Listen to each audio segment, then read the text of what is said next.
Welcome to the Hellion Artshow, episode 18. We have been dealing with an echo.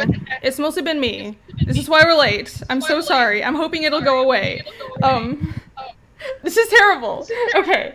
But yeah, welcome. Yes, I do have 1K subs. I'm so happy. Thank you guys so much. I know the echo is really distracting. I'm going to let the guest today, which our awesome 656 comics are back. I'm going to let you guys introduce yourselves while I try to troubleshoot. This freaking microphone is going to be the death of me. Okay, go ahead. Introduce yourselves. Hold on. What's up, everybody? We are back once again. This is Happy Harry Hardon, a.k.a. Ray Ramos with 6x6 of Kryptonite's fame. We are back to peddle our wares once again. So, Oliver, how you doing? I'm doing great, man. My name is Oliver Liarce. I am the colorist, illustrator, sometimes writer, letterer, editor for 6x6 Comics. What's up? What's up, guys? Javi, introduce yourself. And this is Javier Gutierrez. What's up?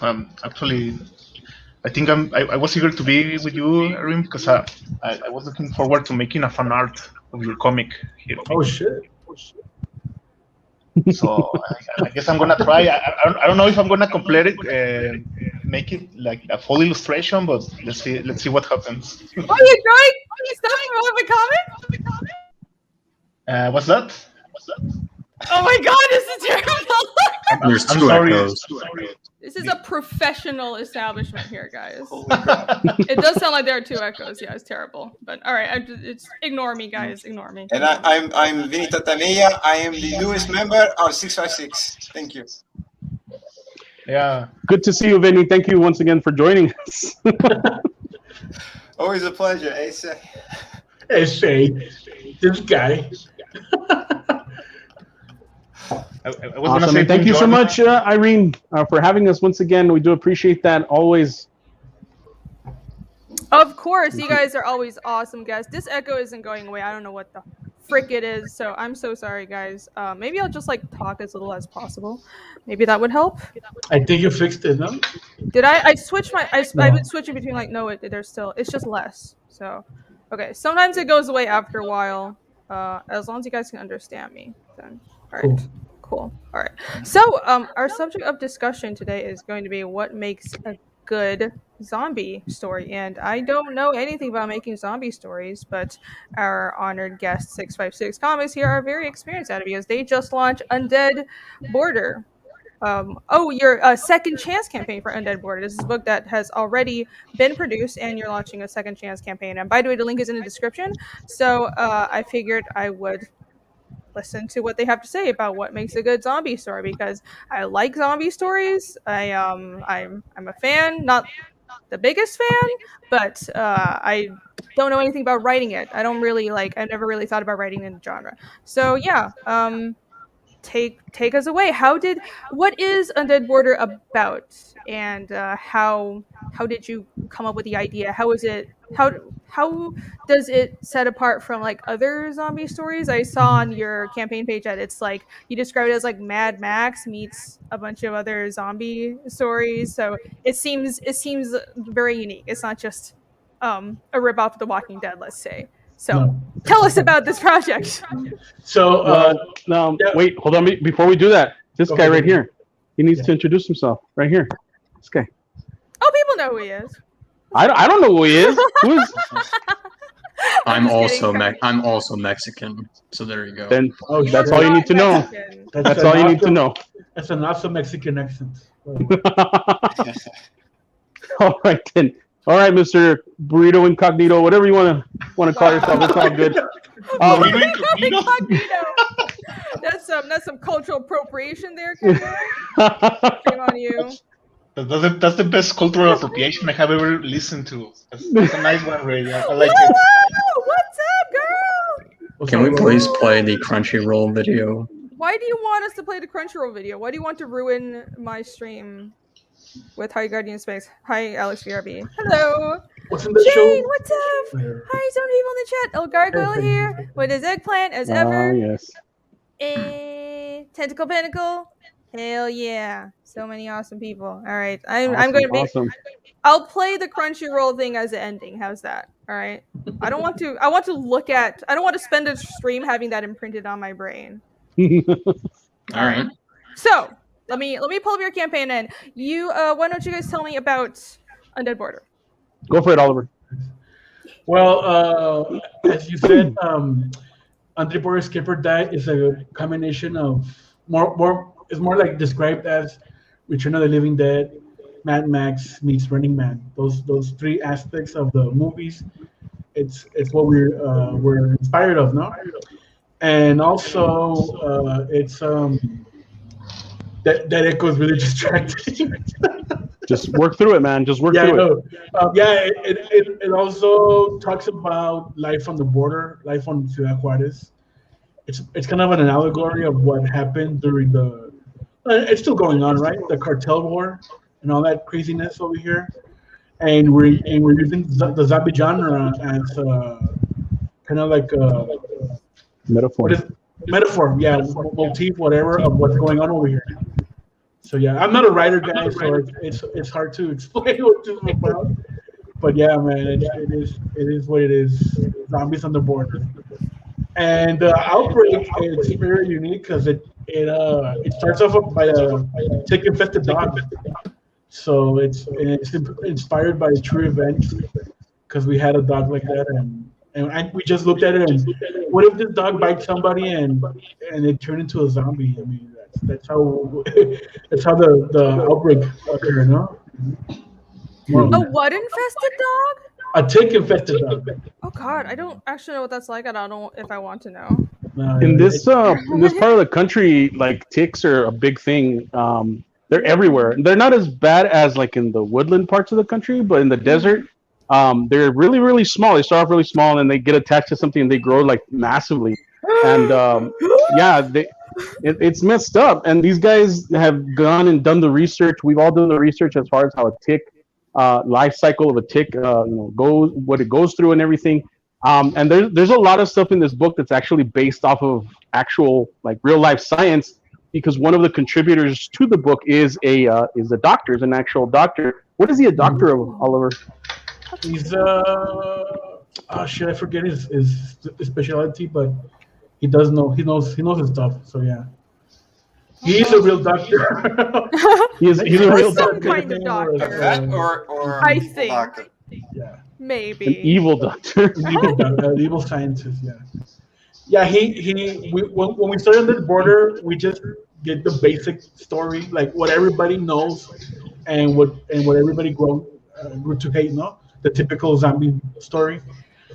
Until we met the doctor, he gave it a breath of fresh air. No, explained why how the ticks work, how people would interact with the zombies and all that stuff. No, and also my brother Pancho, who wrote this edition of Undead Border, he gave more of the human aspect, no, the human resiliency and all that, and how people had to work, no, during the chaos. I mean, it's I know zombies are still out there, but man, I still gotta go to work and bring and put food on the table, right? So that's kind of like what Undead Border is.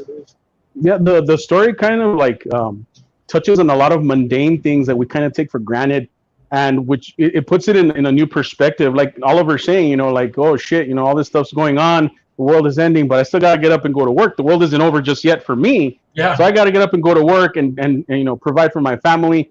What does that look like? What does that future look like if there's like a zombie infestation? What are you gonna do for work? And interestingly enough, the people of Juarez are very, very resourceful, and these job opportunities do appear. They present themselves, and it starts like it becomes a society based around the epidemic, about around the outbreak. And it's interesting to see how Pancho has developed this world to include all these things that we kind of take for granted, getting up, going to work, or even getting up and getting the bus. That itself presents itself like with different aspects of the zombie I genre. like that idea. It's not just about the initial zombie outbreak. It's about just, this is our lives. This is the world as it is. No, I love this cover, by the way. The colors are so Yeah, good. that's on this. Javier. That's Javier's artwork. Oh yes, it's like the art style is so different from. So the last time you guys were on, we were talking about cryptidnals, and I can't wait to get that book in my hands. But the art for this also looks fantastic. It's a complete different style. Yes. And that's I find that really impressive. You guys really change the style of your art, and it seems like even like the tone of your story to match each book, and that takes a lot of skill. It's very impressive. I think that could be like our trademark, no, Ray? I mean, every story has its unique look. Mm-hmm. It's not your typical comic book art style. I mean, it's the artwork has to serve the story, no, and vice versa. So that's why we pair the creative teams like according to what the story's about and what kind of art style you have. Who's doing most of the interiors for this? Oh, that's Javier. Yeah. It's Javier. The guy okay, down there. This is Preston Acevedo. Yeah, that's Preston's cover. That's a nice cover too. Yeah. That's great. Sweet. Yeah, let's look at these interiors. Oh my god. Look at this. Yeah, much more cartoony, bubbly style. I don't know, my zoom is doing. There we go. That artwork right there is the new artwork that's in the book. Originally, the book came out in Mexico and it was in Spanish, and it did not contain this prologue or whatever you want to call it. Before the actual story, initial run or initial story, to explain, kind of to bring you up to speed as to what's happening in the Undead Border universe. And originally, Oliver had done some pages, but we took those out, and the whole book is all Javi now. Javi did all of the work. We wanted to like present the book as only Javi's artwork, with only Javi's artwork, kind of like not to steal not to share the spotlight, so to speak. Javi, you do everything, man. It's your book. We're not gonna share it with anybody. So all the perks and all the trading cards, the bookmark, it's all done by Javi. That is nice and all, but I'm the artist. Pancho wrote the script for the comic. Exactly. Yeah. But you make the words come to life. I mean, without a good script, the artwork would suffer, and vice versa. So this is all you. This is what you gathered from what Pancho wrote, and I think that's awesome because it meshes beautifully with what's going on in the story and what's going on visually as well. And it's all done traditionally, Irene. So it's done what? This is traditionally. Traditionally, it looks traditional, but you never know nowadays. Some programs are really good at with ink wash and all that. So sweet. Oh my god! So that means they're originals. Are you offering original pages? Yes, we have a couple. Yes. Okay, I know people love that. That's cool. Look at this. What is this stuff? It's like a centipede thing coming through the. There's a part in the story where the whole plot takes place in a place called No Man's Land. Mm-hmm. It's where the heroes of the infestation like gather all the zombies into one place in the border, and they kill it off, and that's where the ecosystem is known, the zombie ecosystem, and these things evolve and turn into something else, and it's a tick mutation. Yeah, it's tick mutation. I have a question for you English native speakers. Is there any difference in the pronunciation of thick like the bug and thick like a person that is really thick? No. Oh, okay, perfect. No, so I'm not going to be self-conscious about mentioning ticks. It's just the accent, Javi. You're good, man. You're good. Okay, perfect. So what ends up happening? I'm sorry. Go ahead. I don't want to say tick mutation and being mentioned in something that I don't know Gargoyle will be into. If this was tick mutations, it would still be a very interesting book. I just want to say it's fine. Secretly, that's what the book is about, guys. We'll be pitching it to a different audience if that were the truth. Probably. This side it's so. I didn't see the interiors, but I don't know how I missed these when I scroll through. I think I read the synopsis. Your character is like Tanya is the main character's name. Yeah, and she's like she was stuck in basically between like two warring post-apocalyptic societies essentially. Then she ends up in a no man's land. Yeah. But I didn't see these interiors. It's really gross and really cute, and I like it. Yay, gross and cute. That's really nice to hear. Thank you. It's really nice to hear.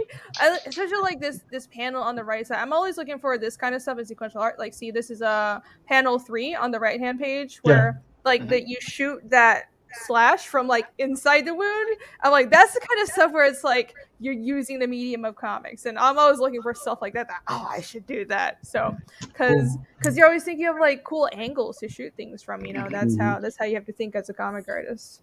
Thank you. Very nice. That's funny that you mentioned the question of how to make good zombie stories and zombie comics. Yes, we have talked about Because that. before this project started, I wasn't that much into the zombie genre and much less the zombie comic genre. Yeah. And it was interesting listening to Pancho and his reasoning to selecting me as the artist for this.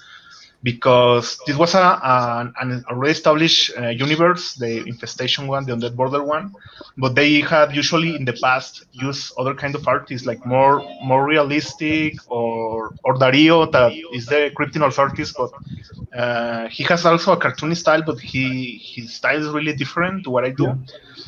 For this story, there were like a couple teenagers as the main focus of the story, and that's the reason why Pancho wanted me working in this, because he wanted like the more, I don't know if juvenile is the right word for it, but a more kind of manga look. He thought a more manga-ish look will be better for this. Yeah. I think you'd say cartoony. That's I'm trying to avoid saying YA because that means something else, and I hate YA. Yeah. This isn't YA. This is it's a little cartoony.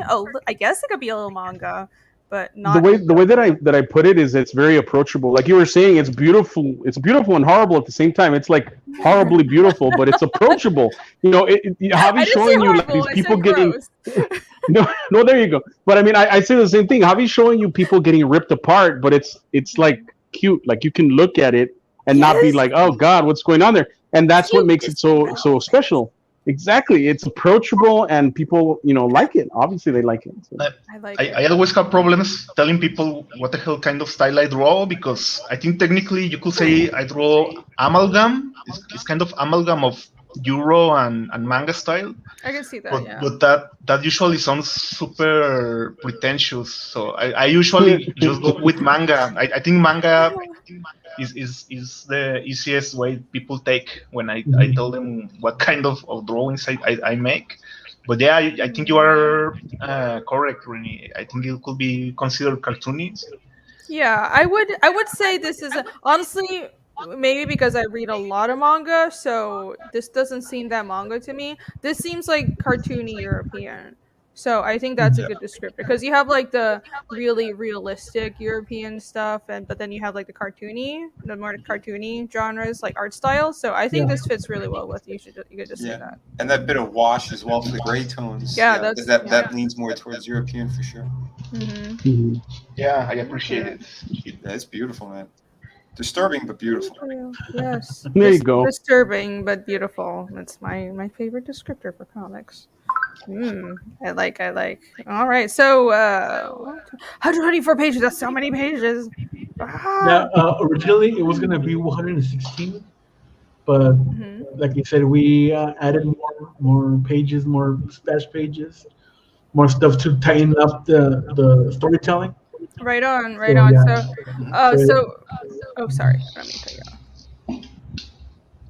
I was just gonna ask. So you had already produced this book before, but you're you're redoing. Oh, cool. Okay, let me full screen here. So you're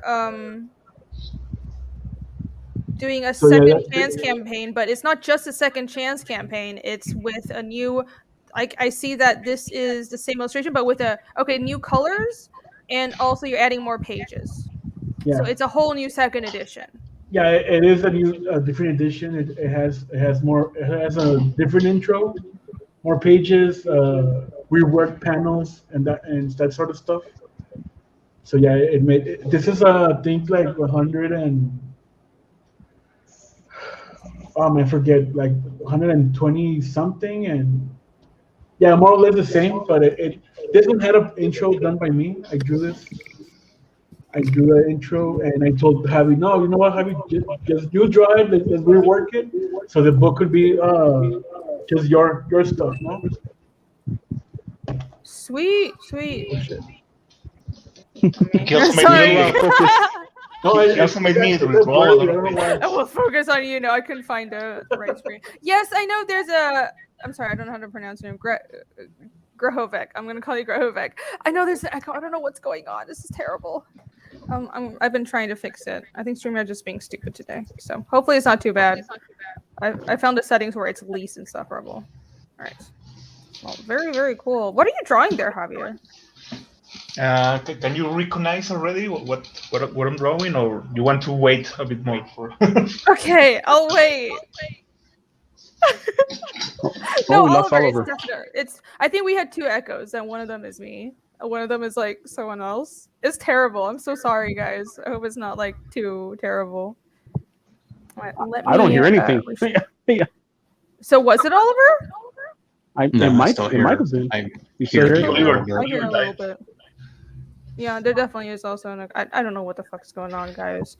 I've switched like my headphone mic, my nice broadcasting mic, my webcam, and nothing fucking works. I don't fucking know. It's great technology. Yeah.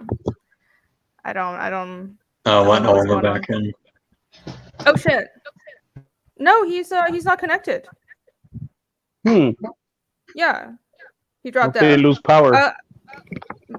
I hope not. If he comes back in, I'll definitely add him. So it's been going on a lot for some reason in really? Juarez, like as of late. Yeah, there's been a lot of power outages, so I hope he's back. Oh shit, dude, here too. But it's because we have thunderstorms in Georgia, so I've had power go out like 3 times the past couple weeks, and just like briefly again today. It's great because then my computer, everything shuts down. I'm like, you don't have a surge protector? I do, but it still shuts everything down. Interesting story to that. We actually launched this campaign last year, and we were supposed to deliver in I think it was February, but we had a storm. Like something happened. We had a storm, and he didn't have a surge protector in his computer, and he fried it and lost the file. So we had to push the release or the fulfillment of the book by like a month. I think we ended up fulfilling at the end of March or something like that. No, it's my hard drive fried, but not because of but yeah. Oh, that's terrible. I do have like 4 backups of everything because I'm afraid of because the storms, especially like I said in Georgia, storms all the freaking time, and if there's a surge, it could just fry everything. So everything like backs up online, multiple hard drives, but when it does, sometimes there's just nothing you can do about it. That really fucking sucks, dude. Shit. Yes. So sorry. Oh my god. You're telling us, man. It's like, oh no, I'm saying your situation sucks. I understand. That's terrible. But she's people laughing understand. in your face. I'm not laughing. Oh my god. Why are you doing this to me? It's all good. It's all. Yes, everyone, check out this work. Let me see. Why is my browser is being weird? How many variant covers are there? Just two. Just the Preston and these two covers. Yeah. Was the one on the left already printed? No, it's we released those in the first campaign. Oh, okay. Yeah. Okay, so these are from the first campaign. Yeah, we thought about doing a third cover, but we decided not to. We just want to get this fulfilled as soon as possible. Right. So yeah, so everything's already printed. I mean, it's it's on Ray's house. Yeah, it's right behind me. It's like right here. Yeah. So that's so cool. So once the boxes are right there. Yes, once the campaign ends, we're just gonna go for 30 days, guys. So yeah, get on it quickly so we can fulfill quickly. Only 30 days to get this. Yeah. No, and you have a sketchbook, 10 notes. I like that. I have it here by the way. Sweet. I thought you said Death Note for a second. Dead right, it does kind of I love that cover. Yeah, it's a nice cover. There's a map too of the B-Rose, hail. Hey, B-Rose. Hey, what's up? Oh, you did a map. Is that actually a map of Juarez? Yeah, it is. It is the border. Yeah. Oh, that's awesome. It's Juarez and El Paso, and I'm sorry. Go ahead. No, it even has like what would you say, like info for the next stories? No, Ray, your side of the story. Mm-hmm. It's setting up stuff. I mean, it's once again, we're trying to create immersion, an experience with the universe. It's not like a one and done, and you walk away and that's it. That was a great story. No, I want you to come back for the next one. And in the little sketchbook, it does have the map, like Oli's saying, of stuff that's going on outside of the story, stuff that's already existing there, like what's going on in El Paso, what's going on in the U.S. on the other side of the undead border, and what's going on. How far does the undead border stretch out in Mexico as well? Yeah. Very, very cool. See, B-Rose is angry that is 30 days. 30 days, the foop? The fook? Well, get it now, B-Rose. Jeez. Limited time to jump in on this. Yeah, man. I mean, I do live, maybe human. Barely, but I do live. Yes. All right. Hashtag save Weebury. Save Weebury. I am here.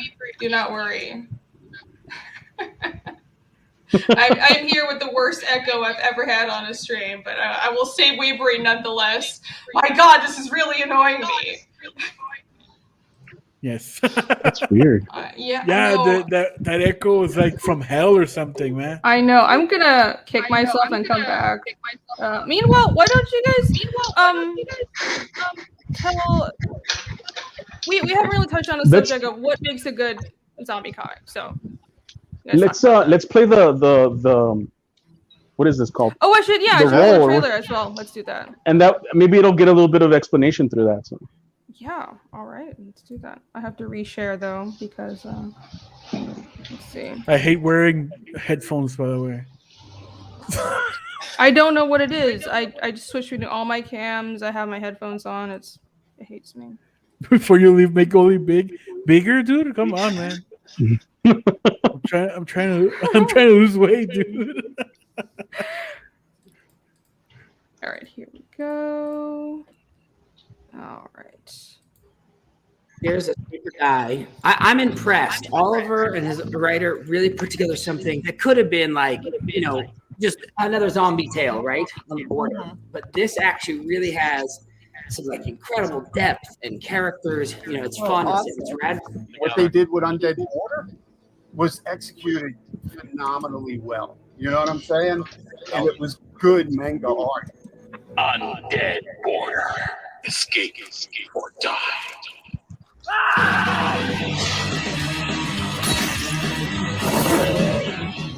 The border is overrun by the living dead, and the only option is to escape or die.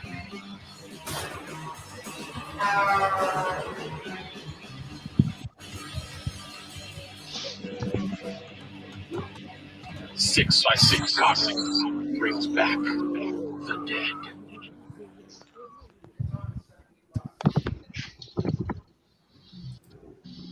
I'm hearing a TV. A TV? What? What's going on? Yeah, I heard some. I know what's going on. I know. I mean. Oh God. This thing really does hate me. That was a very nice trailer. I love how you had the animated panels and everything. Yeah. And all that. Yeah, and all that artwork is in the comic, by the way. So. Hell yeah. Yeah, we use the artwork. Very, very, very awesome. You had some artwork on it that wasn't in the pages that you have here on the campaign either. Everything looks really good, like cute, gory but cute. It's that's horrible, man, guts and everything. But cute. We're gonna use that as a quote for the book. No shit, man. That'll be a cool quote. Gory but cute. Use gory, it. but cute. Yes. Is I like that. I'm a fan of it. I did notice, like, I could see the way the dead people faces were, that crowd of dead people that reminded me of like that the page of black-eyed children in Cryptidnals. I'm like, ooh, I see. Like, you guys kind of have a horror theme running through the books I've seen from you so far, but I really dig it because I love horror. Thank you. Yeah. Awesome. It is. We there was this time that we got typecasted at just doing this stuff. So we try to like diversify and do other fantasy, adventure, different stuff, man. Yeah, I think there's more stuff coming that is not exactly horror oriented. Nocticon! I swear every time I look at Oliver, I see Samoa Joe. I don't know who that is. Oh my God! Yeah. I knew you looked like somebody. He's a wrestler. He's a wrestler. That's your thing, man. Just write it. Yeah, man. Zombies. If I look like Samoa Joe, please back it because I look like him. Back this book because apparently Oliver looks like Samoa Joe. We gotta monetize it, right, guys? You should. Yeah, man. Go for it.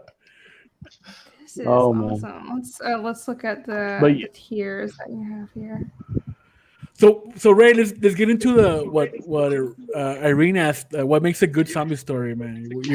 You're the writer. You wrote zombie story. Yeah, let's get into it. I mean, I wish I had written Undead Border because it's really well written. Shameless plug to Pancho right there. But what makes a good zombie story? This makes a good zombie story. If you can come back to this, I don't know if you guys can see it or not, but this is the Night of the Living Dead. Like, this is like super limited edition thing.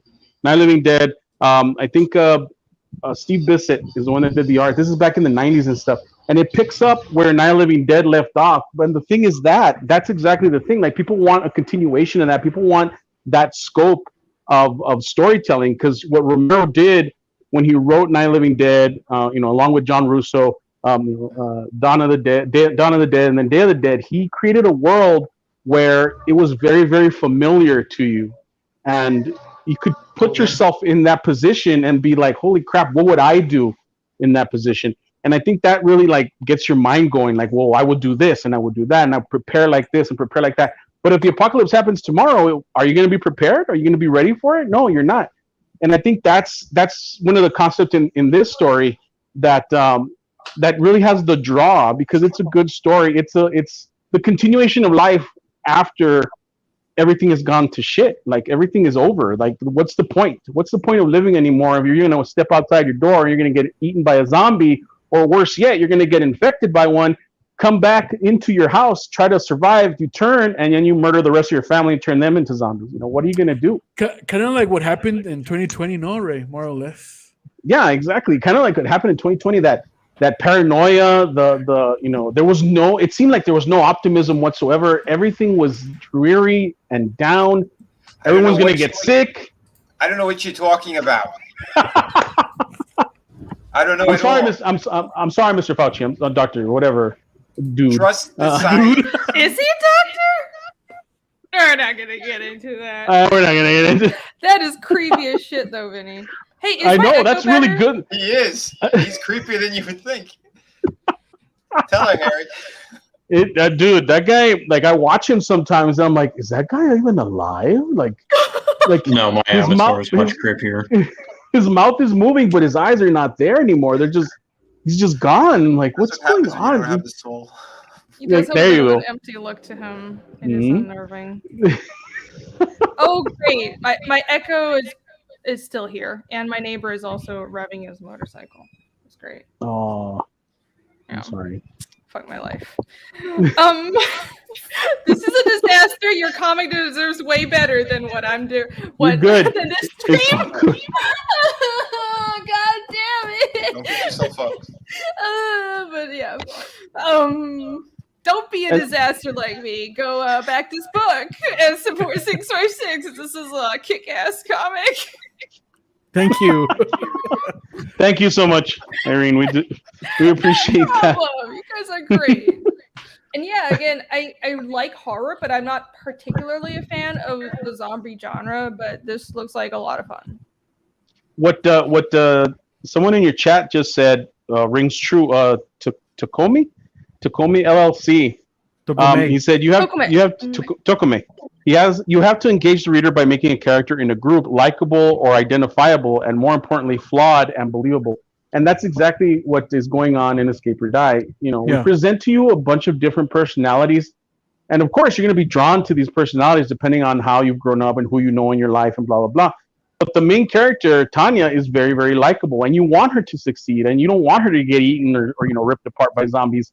And I think that's where people start like identifying and they're like, wait a minute, this isn't just about zombies. This is something else. You know, this is growing up in a bleak future, growing up in a dystopian society, so to speak, because there's these, warring factions that make life unlivable. And this is the crazy part. And I think this is why this story is so different, because that's going on right now in Juarez. That's every day to these guys in Juarez. There's warring factions of cartels. You step outside, you might get shot. You're on the wrong corner. You're going to get beaten, killed, or kidnapped. You will never be found again. You don't know what the hell is going to happen if you step outside your door. And that is what makes this so believable and so scary at the same time, because we have the satisfaction and also the safety of living in this country of ours. Although, it may be flawed at times, but we still feel, we're okay. Nothing's going to happen to us if we step outside the door, other than, whatever Fauci says might happen to us. But if in Mexico, it's different, and Oliver can attest to this. If you step outside your door, if you don't know where you're going, or you don't go directly to where you're supposed to be, something might happen. Who told us that story about the camion, about the bus that was it you, Javi?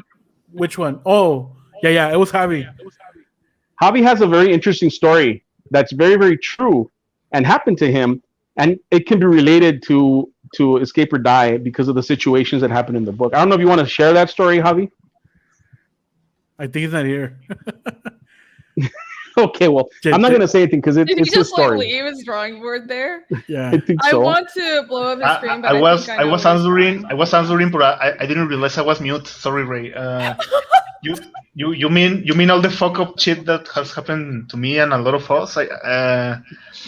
I guess a lot of people in Mexico have some sort of horror story of something that happened to them, but especially to us, living in the zones that were really a special case in the drug war that happened like in 2008, 2012, that era especially. Mm-hmm. Every single one of us, Rennie, has some interesting stories, but the one Ray is telling is one of the couple occasions that I had people with guns behind me, and that was when I was waiting. Long story short, I was waiting for the bus near my parents' house, and a really shitty truck stopped to the desponchado or vehicle car. Yeah, it was a tire shop. Yeah, a tire shop. Yeah, to a tire shop that was beneath just besides the stop, and a shitty truck stopped there, and it was a really normal happening. It was a really bizarre way of how things went down, because I was the only person out there in the street, and from the truck they got down like I think five persons, and all of them were carrying AK-47s. And they walked by me, and they went to the tire shop, and we all have really weird reactions when something like this happens. My reaction was get up really in a really peaceful way and start walking in the opposite direction. And it's a really weird feel having giving your back to somebody with a gun, because everything and nothing goes in your head, like everything could happen and nothing could happen. Yeah. And in this case, I thought that it was a 50-50 that I was gonna get a bullet in the back of my head, or that I don't know, that they were going to kill the guy in the tire shop. And just to don't make the story longer, nothing happened. They didn't start shooting the guy. and I went out of there like walking. I walk and walk and walk until I got the bus, and I warned the guy in the bus to not stop there. Right. That was the end of it. Did you walk like normally, or was it something like in your pants sagging? I did not shit myself. I did not shit myself or other thing. I was just like walking in a really calm way and contemplating life. Right. You're like, Right, because if you freak out, then it's like, well, you want to pretend like you didn't see them or don't draw attention to yourself. We have a saying in Mexico that is ni la debe ni la teme. You don't owe it. You don't owe anything, and you don't fear anything. Yeah. And that was my my mindset for that. But the thing is, in those years, it was either wise to get the hell out in a situation that didn't concern you, but a lot of people that were getting out of those kind of situations also get shot in those years. Yeah. So I don't know. I don't know what else to say about what happened, but the thing that actually happened.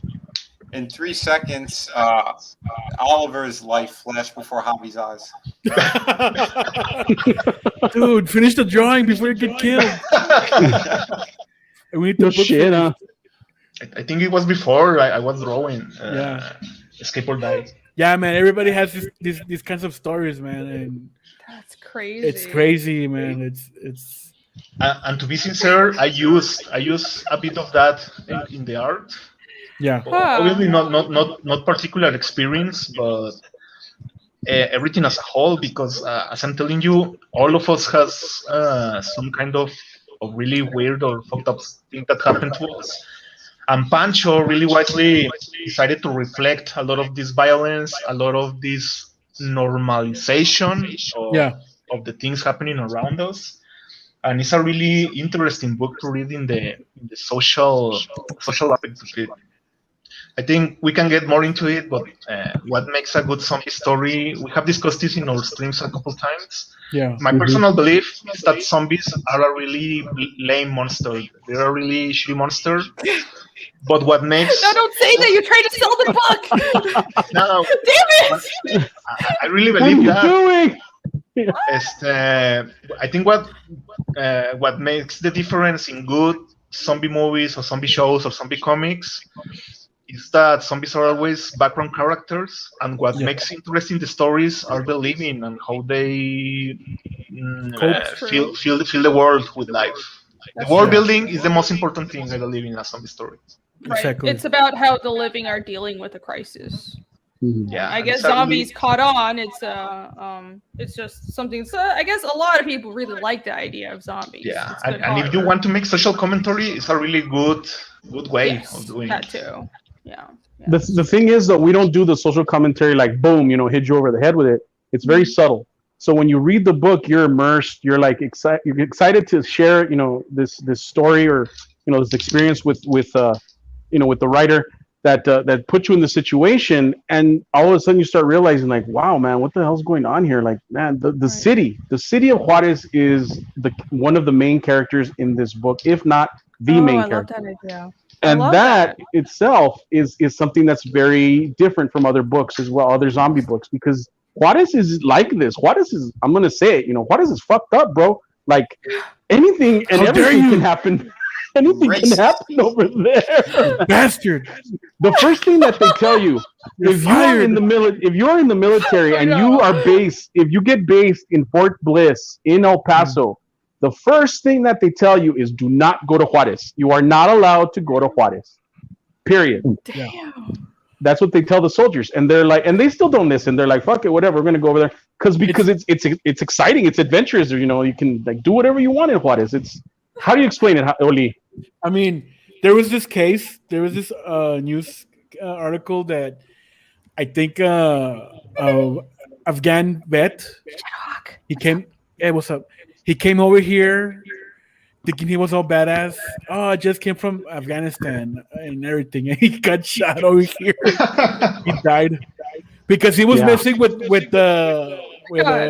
Narco's wife. So yeah.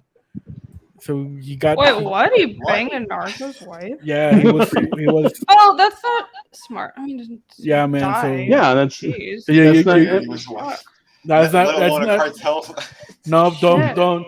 If you see a buchona somewhere, like a. That's what we call them, buchonas. Yeah, a big butt, big titty women don't go near because it's probably property of the cartel. So yeah. Paid for Good by the tip. cartel. Glitch. Yeah, the echo. I don't know what it is. I've tried everything. It's multiple people echoing at once. I'm sure we can't. I have I want headphones to. on, so. I want to shoot it as well. I'm very sorry. Yeah, getting rid of the echo is a stretch. Go back this book if you want to get echo to die right now. I'm extorting everyone with the echo. No, it's just StreamYard is being a bitch. I'm very angry. Yep. It's not going away. Have you tried muting Ray and Oli at the same time? Try it. Any echoes now? Can I mute people? I didn't even know I could. Ray? Let's see. Echo. But I have headphones on. I mean, there's. I know I have headphones. Oh shit. Sorry. Is it Harry? Yeah, everyone has headphones on. I've switched 2 headphones and 3 mics, and like this is the least echoey we can get it. So, I'm very sorry, chat. Complain to StreamYards. I'm trying. Yeah. Can you highlight Alex Verb comment? Oh yeah, sure. Let's see. Thank you, please. Alex VRB Thank says you. some of my customers are from Mexico. We talk about how these crybaby activists here in the U.S. don't know how good they have it. Dude, we were just talking about this like not too long ago. We were having a conversation about this, about the fact that these guys. I mean, I say these guys because I don't live in Juarez. I live in El Paso, which is in the U.S. But I say these guys because they've lived with it. And they're still doing books. Over here, fucking people complain about everything. Oh my God, manga's taking over. Oh my God, Robin's gay. Oh my God, all this crap is going on. But these guys, these motherfuckers, they're like out there every day. They're doing books on top of the fact of trying to survive in a freaking war zone for years. Not so much now because it's calmed down. But back in the day, good God, man, I would go over to go visit them and they would tell me these things and I'd be like, yeah, whatever. And I had the safety of coming back to El Paso, I never really experienced it. Yeah, I had the privilege of coming back. And then they tell me like right after you left, they found some dude hanging from the fucking bridge where you just passed by to go back home. And I'm like, holy crap, dude. Like, okay, this is real. We're not messing around anymore. So yeah, bravo, Alex, because that's exactly the situation right now, man. We're trying to do books that are trying, just trying to put our work out there, express ourselves in some way, shape, or form. But over here, it's like, nah, that's not gonna fly. Nah, you're not an ally. Nah, you're racist, whatever, dude. Fuck that shit. An anecdote I like to pull up regarding to the social commentary or like the problems, and I mean, of course America does have real problems, but like some of the things people complain about are fucking silly. And it's just so my mom is from Taiwan, doesn't speak English, and never lived in the US, and I explained to her some of the things, like the social issues people were like arguing about, and she's like, the first thing she says is, sounds like they don't have real problems. So that sums everything up. Yep. And that's basically how I approach it. Because there are real problems and you're not arguing about that. Like you said, there are places where people are struggling to live, where people, like cities that are really horrible, even in the US, is very rare, but it does happen, and like nobody's addressing that. It's all like, It's Twitter not that wars. rare anymore. All the crime is shot up through the roof. That too, New York. No. Yeah, that's really rough. But and you're saying, I think it's really interesting that you say you put your some of the creators' own experiences in Juarez in the book, like not directly, but it's more of like the vibe of that kind of struggle to survive, right? Like that. It feels like it's going to be really authentic. I'm really looking forward to it. Yeah, and what Ray was mentioning about Tanya, the main character, we also have other characters that represent kind of like the resiliency of the human. Wake up every day, even though there's chaos, we got to get to work, no, and bring home the bacon and all that stuff. And also the apathetic, the indifference of people and all that. So it's it's the characterization of each character is varied, and it helps tell the story and all that stuff. So I guess, and the people who take advantage of the situation too, man. Oh yeah. Yeah, that's even worse, man. Like Yeah. people are preying upon the fact that there's others in misery, and they prey on their misery and try to make a buck off of it, or Yeah. excel themselves in their own position in life or in the societal hierarchy or whatever you want to call it. And it's nuts, and all of that is presented in the freaking the book. And what does he say? Talk about the bridge. Oh, dude. What's the bridge? Tell What? me. You have to be more specific, B-Rose. The bridge? You mean the bridge or the wall? Because the bridge is one thing and the wall's another. It's like there's already a wall here. I think he means the dumb story of Ray disregarding the bridge and Of the guy hanging headless in the bridge. Oh, yeah. That was I made mention of that. Yeah, I was coming back and there were there's this bridge that goes over the section where these guys live by, and it's called the reverse bridge, right? Yeah, it's called the reverse bridge, and I would pass through there to go visit them, to go to their house, and I mean, I'm not saying like all sections of Juarez are bad, but the section that these guys live in is not that bad. It's relatively safe, Mm-hmm. But this one time I went over and go in to visit them, and once again I was being a pinche mamon, and I'm like, whatever, you guys, there's nothing going on here. This is all fucking a show, whatever. And I ate my torta, I was all happy, drank my fucking Pepsi, whatever. And then I came back to the States. I came back to El Paso, and then they tell me like the next day, like, yeah, that bridge that you cross over to come to our house, they found that dude, and he was hanging from the bridge. Was he headless, or did he have a pig's head on it, or was that? No, he was headless. What was he hanging by then? I was like, is the pig's head or being headless is like worse? a puppet? Jesus. Holy No shit, man! So Harry, when you got home, you checked your selfies and you saw him in the background. I didn't have a good phone. I had a burner phone at that time, man. It was all crappy. I didn't have any pictures. But no, dude, it just woke me up to a lot of things. A lot of when that happened, everything started elevating. And that's when Juarez was being mentioned in, I guess, on the world stage. It was called the most dangerous city on the face of the planet because of all the violence and all the deaths that were happening every day. And in I guess the weird dichotomy to that was that El Paso, which is where I live, was the safest city in the U.S. Like completely safe. There wasn't like that many murders, maybe 2 or 3 a year, and there's over 900,000 people that live here. Juarez has like 1 point some crazy shit, like million over there. So the cities are joined together. They're basically like Siamese twins. They're just joined together, and it looks huge. The whole area looks huge. But it was safe here. It was considered safe here. And over there, it's like you step outside and you die. And that's what woke me up. Like, wait a minute. Like, I've been fucking playing with fire here, man. These guys, they live it. They live it every day. And I go visit and I get the privilege of coming back. That's the day Ray become woke. Because that yeah, you up. pretty much. Pretty much. Yeah, dude. And it was crazy because the bridges were open during that time. Not right now because of the pandemic. But you could cross over during lunch and walk over, have a fucking taco or hamburger or torta, have a beer, walk back over like nothing, because we're U.S. citizens. We have that privilege of walking back and forth, and they don't tell us anything. But everybody else, they have to suffer through that whole thing. They might kill Sir. What? I didn't read that part.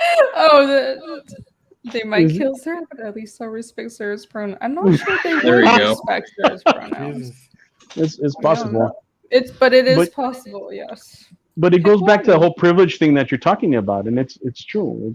It's a different world, and it's literally like if there was no moat, because there's a freeway, there's a hill, there's a moat, then there's a giant wall, then there's another moat, then a barbed wire fence, and then the river, and then Juarez. That's the like right in the middle of the city. Yeah. Right in the middle of the two cities. And if that wasn't there, I could be to Juarez in what, like 10 minutes? Yeah, more or less. Walking from where I'm at, I could be in Juarez in 10 minutes. That's how close we are. But that's the thing, man. Like nobody sees that. Nobody realizes that these guys have have put in their time to do these books and to do these types of stories and stuff. That's crazy. Damn. Omer Glish says, I used to live on the USA side of Reynosa, Mexico, and oh no, that's New Mexico. Is that New? No, it's Mexico. Yeah. Okay, and we used to hear New Mexico's NM, and we used to hear a lot of stories of people getting kidnapped. Yeah. That's a whole other stream right there. There's a show on Netflix. I don't know if it's a movie or a series. It's called Somos. It's about a massacre of a little town in, where is it? Somewhere on the border, like, I don't know, because they were all witness to like somebody snitching on the cartel, and so these guys arrived and they got everybody from the town and wiped them out. So that's the shit that happened during those years. It's nuts, man. Like over 300 people, man, disappeared over a few days. 300 people? Yeah. Holy damn. No, man, we haven't even gotten into the other aspect of the, not just the cartels, but like the kidnappings, the sex trade, the fucking organ market, the black market for organs, all this craziness that happens on the border, man. But we're gonna do that. We're doing another book also later on down the road called The Border. We're going to be including a lot of those, like, not so much urban legends, but stuff that we've experienced, stuff that was told to us, while growing up on the border. But there's a lot of stuff going on here, man. We call it border horror because that's the only genre that it would fit in. Actually, I have it here. Just we were looking through them, just to see. I must full screen you again. Yeah. This is our horror anthology that we did a few years ago. So yeah.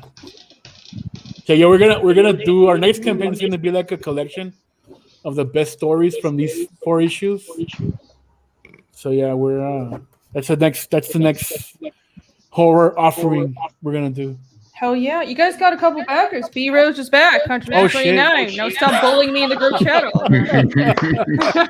There you go. Thank you, B Rose. That's how it's done, man. That's how bullying people into backing your books works. I know. We're like the cartel all of a sudden. What's going on? We're shaking down. Hey, if it works, for backers.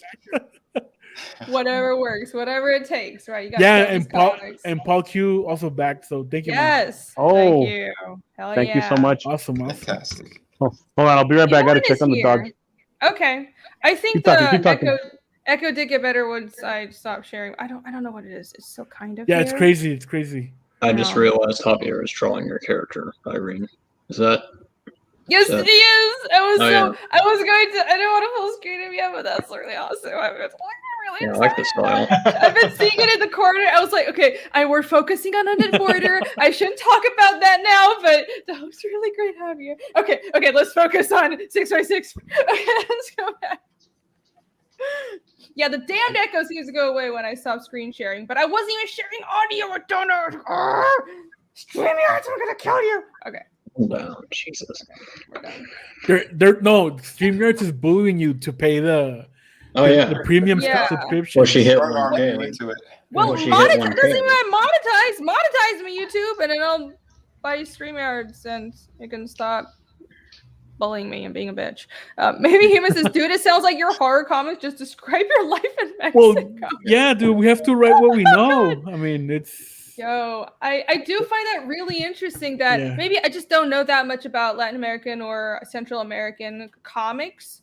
I've been trying to learn more, but the genre that your studio does as 656, it's like you have zombie book, you have horror book, you have so many, you have like another anthologies. Your books are I see a kind of horror overtone, but they're from very different genres. But I still feel like there's a unifying like experience from what I can tell, And just curious, Oliver. Did you ever see that movie Sicario?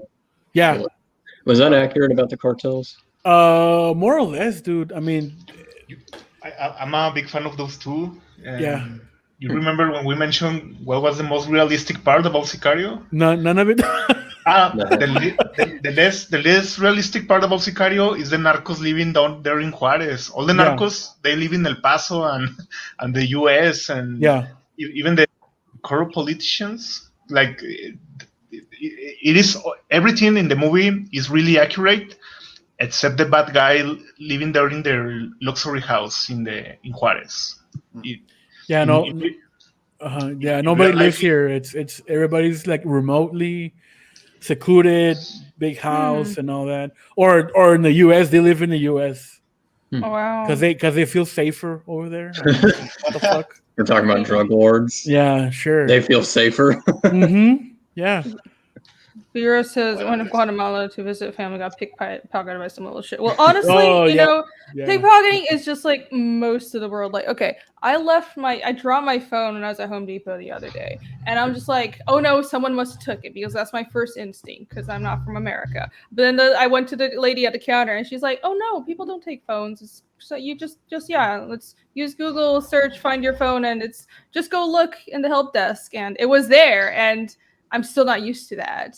But seriously, most places in the world, pickpockets, and just, I mean, like New York and San Francisco are like that, but those cities are different. That's run by idiots. The most crowded places, it's easy to do. And a really small pickpocket, you won't even feel it. Yeah. Most places here are, always keep your wallet in your front pocket or everything.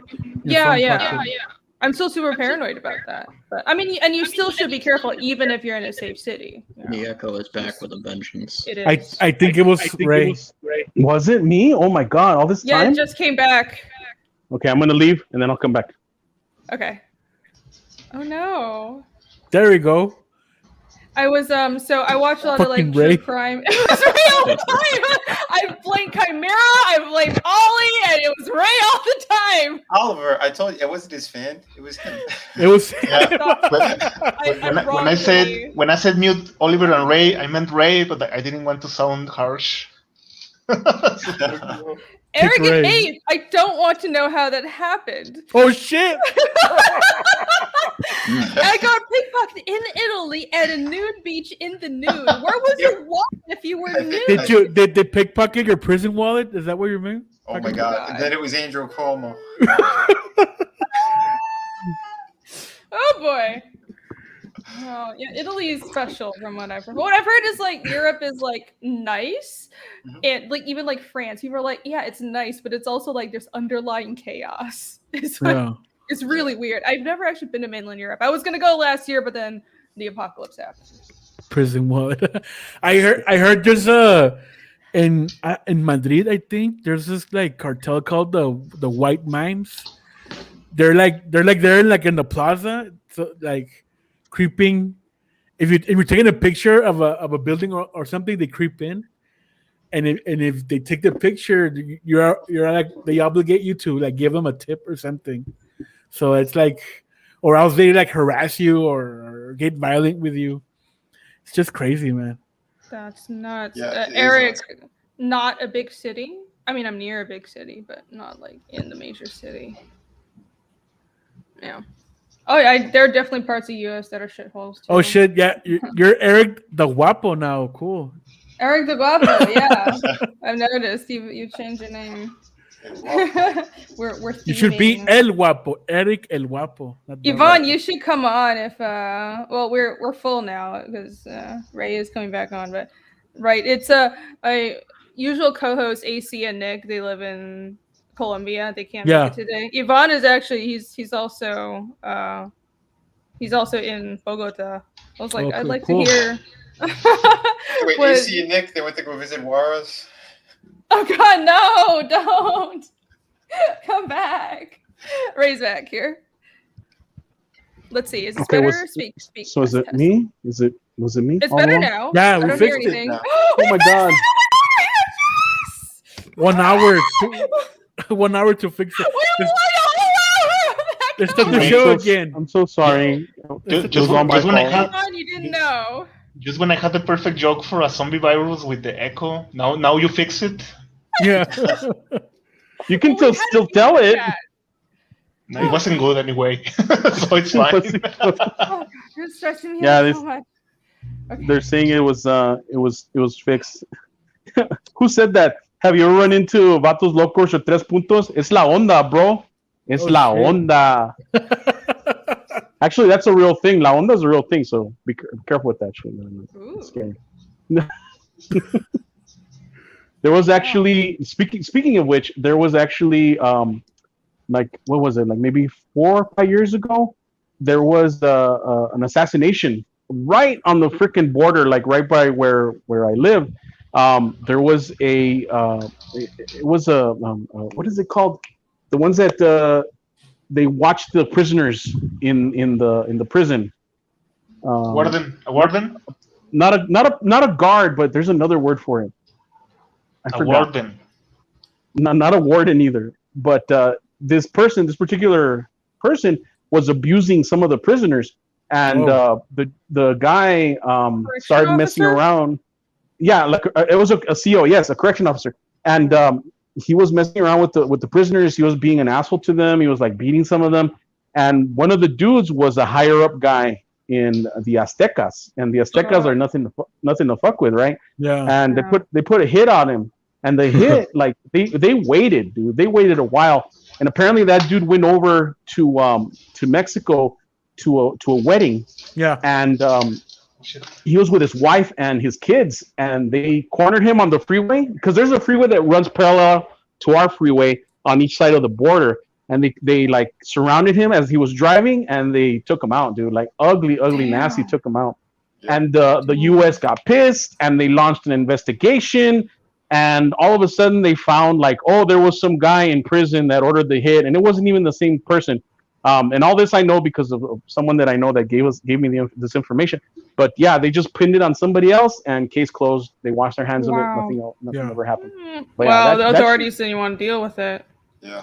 Exactly. They don't want to mess around with that stuff, man. It's crazy. So I'm sorry, but don't go to borders, guys. Somebody in the chat said that come over here. They're just someone in the chat said they're disappointed that because they want to go to Mexico. I'm sure it's not like all of Mexico is like that. No. We're not trashing Mexico. I really want to go to Mexico, or just like South and Central America in general. I can't wait until we can travel again. Oh my gosh. Oh shit. The best advice that I was ever given was, I was in a cab in Juarez one time, and we were driving, and this was when the violence was happening. Yeah. And we asked the cab driver, we're like, so what do you think of all this stuff? What do you think of what's going on? And the cab driver told us basically, like, sometimes the city needs a cleansing. Sometimes there's a lot of stuff going on, and the city needs a cleansing. But I will tell you this much: if you go looking for it, you will find it. And they left it at that. And I'm like, wow.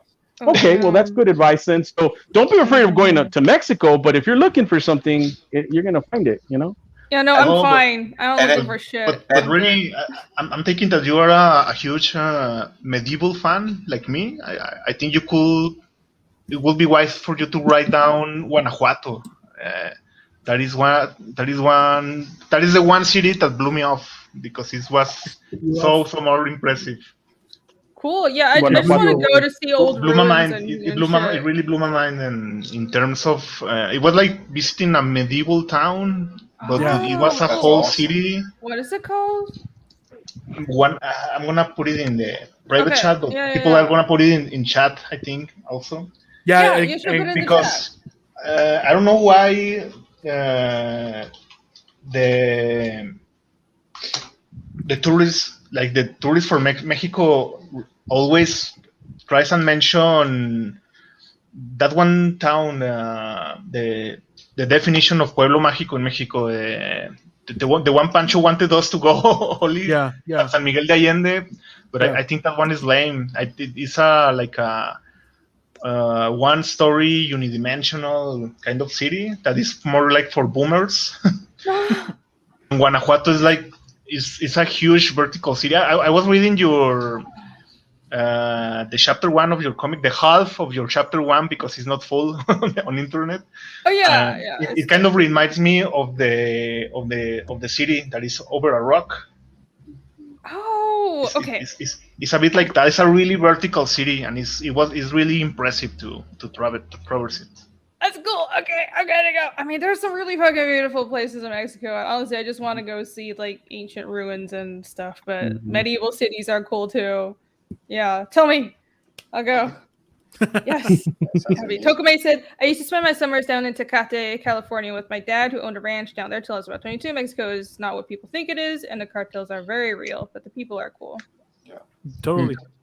Yep. Well said. People Ray. most places are really cool, dude. People most places are just fucking people. If you travel, then you'll know. Well, yeah, the people ruin most places.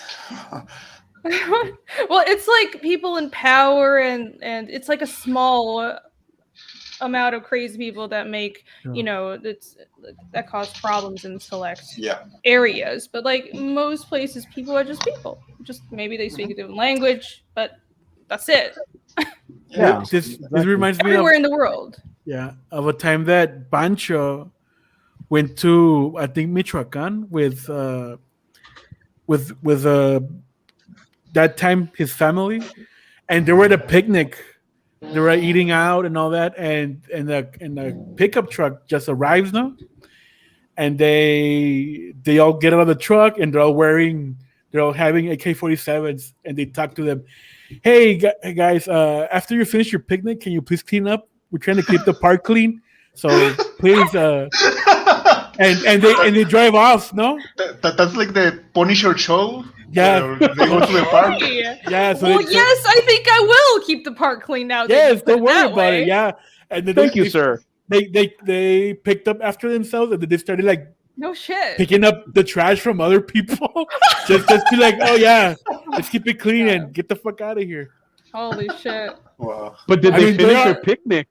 Yeah, they finished their picnic, and they cool. We gotta clean up, guys. So, I mean, I know people, man. People can be pigs and leave their shit everywhere, but I mean, if the cartel tells you to clean up, you clean up. Right. That reminds me of, I've heard that the Yakuza in Japan, I actually saw like a procession of them when I was at Amatsu there last time. It was kind of surreal.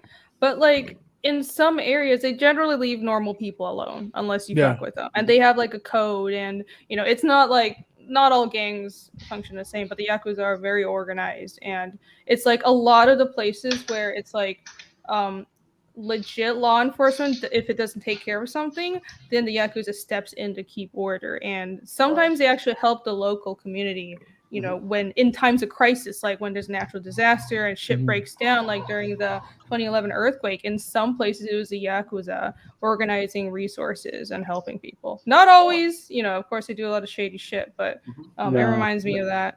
Yeah, as that's the same way that the cartel is. Yeah. See, what was that guy's name? Malverde? That was this guy's name? Yeah. Oh, okay. That's why I thought that was. He's over here with me, Rowan. Hello, kitty.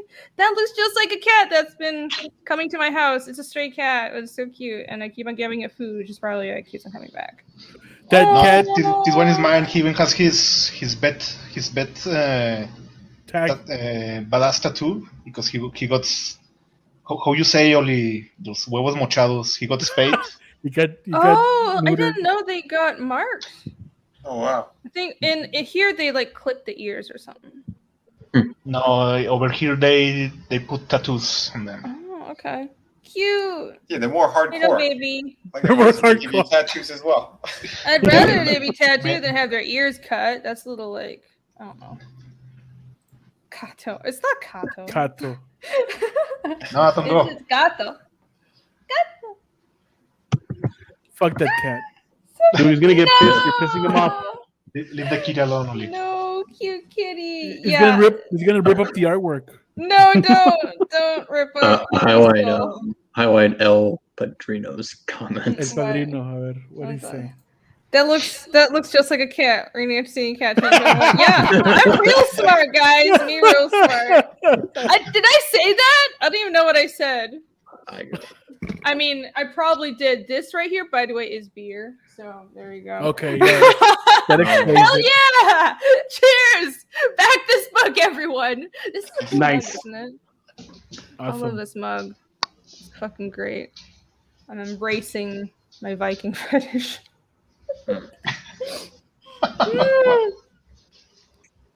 Oh, that's awesome. Let's scroll up and see how much you went up, because I know you got at least 2 more backers. So Cool this is beans.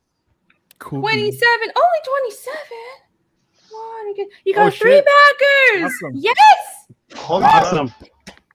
Yeah. Awesome. You should be at Thank way you, more. thank Well, you. you have 18 days left, and so you're only doing 30 days, 18 Yeah. days left. You should have way more than 30 backers. This is a travesty, Of course, everybody. of course. Look at how gory and adorable this book is. You know you want this art. It makes me sad that the book has so few backers. Come on, we can do better. Look at this guy. This guy looks like fun. I really see the Mad Max influence here. Yeah, totally. Oh yeah.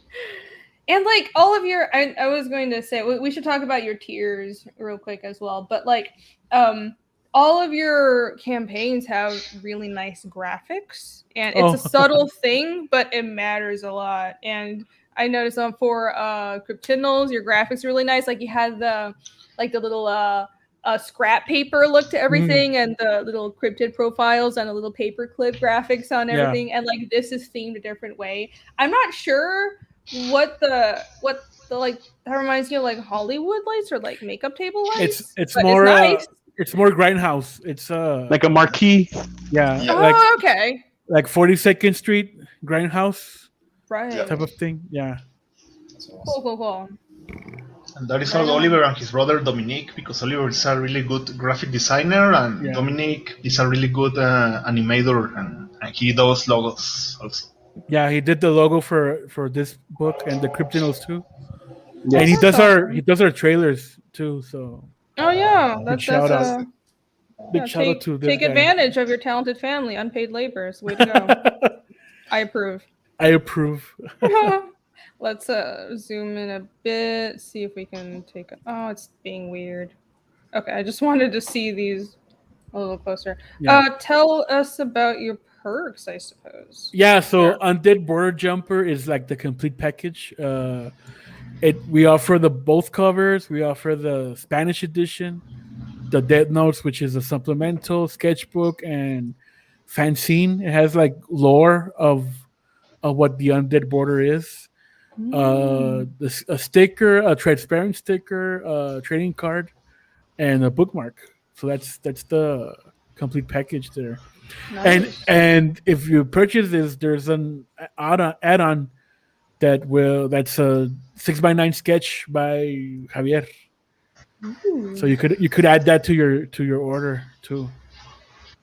And the next one is, this is our first time that we offer a digital tier. So we're gonna offer the Undead Border, the Skipper Die, and also the other Undead Border titles. So you get like a grasp of how it began and the course it took, and also the last issue, the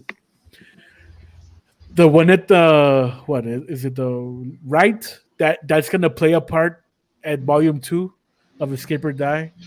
So there's a lot of hints in there, and the rest of the perks are basic. No, a copy of the book, a copy of Undead Border, Skip or Die with the Death Note supplemental and the swag, so on. Also, we have the art original page tier and the silk screen poster tier. We only did a few of those. Right? Yeah, it's right there. So I just saw that. Yeah, it's that's cool. It's silk screen. It's 4 inks, 4 colors only, and it's on really heavy paper stock, and it's it's kind of like a movie poster size, so it's pretty big. Right. It's like I have some friends that do silk screen and screen printing. I mean, similar things, and it's basically hand. You make plates, but it's like CMYK printing, but you roll it by hand, and you can use like metallic colors and other Pantones because you pick the colors by hand, and it's like the art is made, digitally. They're digital files, but the reproduction is done by hand on really nice paper and nice, very long-lasting ink. So it's like a limited. Usually, it's like a limited run. Well, it's always a limited run of the prints because they have to be made by hand, and it's like you'll have like 50 of these, and they last a long time. It's like fine art, even though you have multiple copies, but it's still like a collectible. So that's really cool that you're doing that. I think more comic artists should do that. I like this idea. Yeah, I steal it. Do it, man. It's very by all means, go right ahead. No, this looks really cool too. I love that. Yeah, it's very rubbing off on her. She's looking to steal things down there. I know. Yeah, I'm just here to steal idea, guys. Clearly, nothing I do is original. Yeah, it's very. Before you know it. Wait. This is 656 or MS-13. What's going on? No. What? Damn. That's scary, man. MS-13 is wow. That's a whole other fucking world right there, man. Yeah. I don't know. We should probably like not talk about that because like I don't want none of that. Yeah. I used to work at a what is it, a community center, a community outreach center, and there was this dude that would walk in there, and be like, yeah, MS, Salvatrucha, blah blah blah. He would do that like off and on every once in a while, like throw his weight around saying that stuff, and then he disappeared. Boom, gone. Damn. Shit. So just don't go around throwing that around. Yeah. Some things you don't want to joke around about. Exactly. B-Rose, do I drink it? I mean, I will if it's like the only thing. I prefer hoppier beers. Guinness is all right. I like hoppy stuff. I've been a big fan of Voodoo Ranger recently. Ever since I discovered it, I really like that. It's like hoppy as shit, and it's like 9% alcohol. So good. Oh wow! Very happy. What Hex Ivan just said is totally true. Don't mess with a man that has shitty tattoos as a lifestyle. Well, ain't that the truth? Yeah. I agree. Yeah, Yvonne has some crazy stories about Bogota as well. I bet. Bogota's like also, man. Like I don't know. That's just like the name itself inspires fear. I'm just saying. Really? Is that bad? I don't know. I've never been. I've just heard stuff. Like, is he like a native of Bogota or? I think he is. How are things over there? Nick and AC we play Pathfinder together, and Yvonne is also an artist. So look him up if you guys don't. He does look him up on Instagram. He does very good work. All right. He should come on more, but he's always working. But awesome. Yeah, I think Yvonne, you're from Bogota. He has some crazy fucking stories. But like everybody I know there are just artists who stay indoors all the time. So I guess I don't hear about like the craziness, but like still, I don't know. I think I was on just chatting with them one day, and like there were riots outside a couple months ago. It was pretty bad. Oh man. Yeah, it was pretty bad. You telling me to jump? What? We have what are you talking about? He's going crazy. Jump on the screen. Oh yeah, we don't have space, but next week. You got to tell me in advance, dude. You're never here. Yeah, come on next week, or come on our Pathfinder streams. By the way, guys, we're gonna do our first Pathfinder stream on Sunday. So I'll mention. I'll give some more information about that right at the end of the show. But Sunday at 1 p.m. if you want to tune in for that. It's gonna be exciting. We have some new players. Yeah, it'll be fun. Vinny will be on there.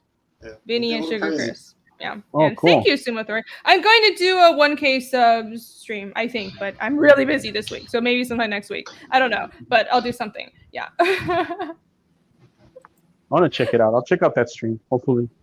It'll be fun. I don't know what I'm gonna do. I think I'm just gonna like draw and drink, and like, people seem to be entertained by that, so it's cool. I'm like, like any other gaming session. Yeah, I'm just gonna drink, draw, whatever. Just like every other stream, I'm just drawing and not getting drawing done because I'm drinking. Are you still doing the D&D, Ray? Yes, I'm hoping that I can play this Saturday. I think we're gonna find out. So unless there's something else going on that I'm not aware of, but hopefully. I know your Saturdays are sacred. Well, thank you. Your D&D sessions. Yes, exactly. I haven't played D&D. Yes, I've been playing for years. I've DM'd. I've played D&D. I've played Pathfinder, Shadowrun. He did it before it was cool. Yeah, pretty much. I did. Go down the list, and I probably played it. Like I'm interested in your session though. But yeah. Did you say you played Pathfinder? I played Pathfinder a few times. I'm always gonna go back to D&D to Forgotten Realms and stuff like that. But yeah, Pathfinder's cool. I like it. Yeah, we like Pathfinder because we like torture. And we like math, apparently. But they're gonna be tortured with the character I came up with. Yeah, it's gonna be fun. Don't tell them what it is because it's fucking hilarious. But we already kind of talked about what characters we're building, so I guess we're talking about Pathfinder now because it always devolves to this. On Sunday, what the plan is for these Pathfinder streams? It's going to be every other weekend on like Sundays at the same time. And first, we're going to build characters on stream. So we have me, AC, Nick, and Sugar Chris and Vinny are going to be like the first group, so it'll alternate. Like maybe it's just us. I'm gonna probably bring in new people because the idea is to introduce new players to the game and show them how to build a character and like the basics. So right now the plan is we're gonna build level 1 characters this week, and 2 weeks from now we're gonna play like a one session module just to see people how it goes. But we already kind of talked about like privately what characters we're building, and it's fucking hilarious. You guys are gonna love it. So tune in Sunday at 1 p.m. EST if you guys want to see this. It's gonna be nuts. Oh, hell yeah.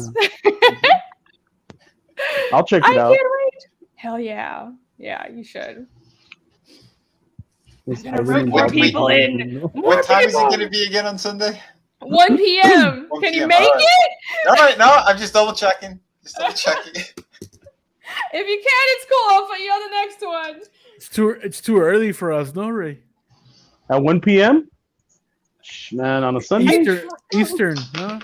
It's gonna be like what, like 11 our time? No, man, that's like you're just an hour's difference. 2 hours, no? Yeah, really? No. Yeah, Yeah, like right now it's 7:45 here. Oh, it's 2 hours. Yeah. That's right. Oh, okay, 2 hours. Yeah, you could roll out of bed, eat your cereal, and watch. Yeah. And maybe human. Yvonne was not. First of all, it wasn't a hit. It was just a general massacre. Okay. It wasn't a hit. It was a massacre. There's a difference. Oh, it was a massacre. Oh, okay. Yeah, Yvonne wasn't involved. He was just there, also taking a beating, and somehow survived. I don't know how. Please highlight El Padrino's comment, the last one. Which one? We like torture. Oh, god damn it. Nerd. Leave me alone.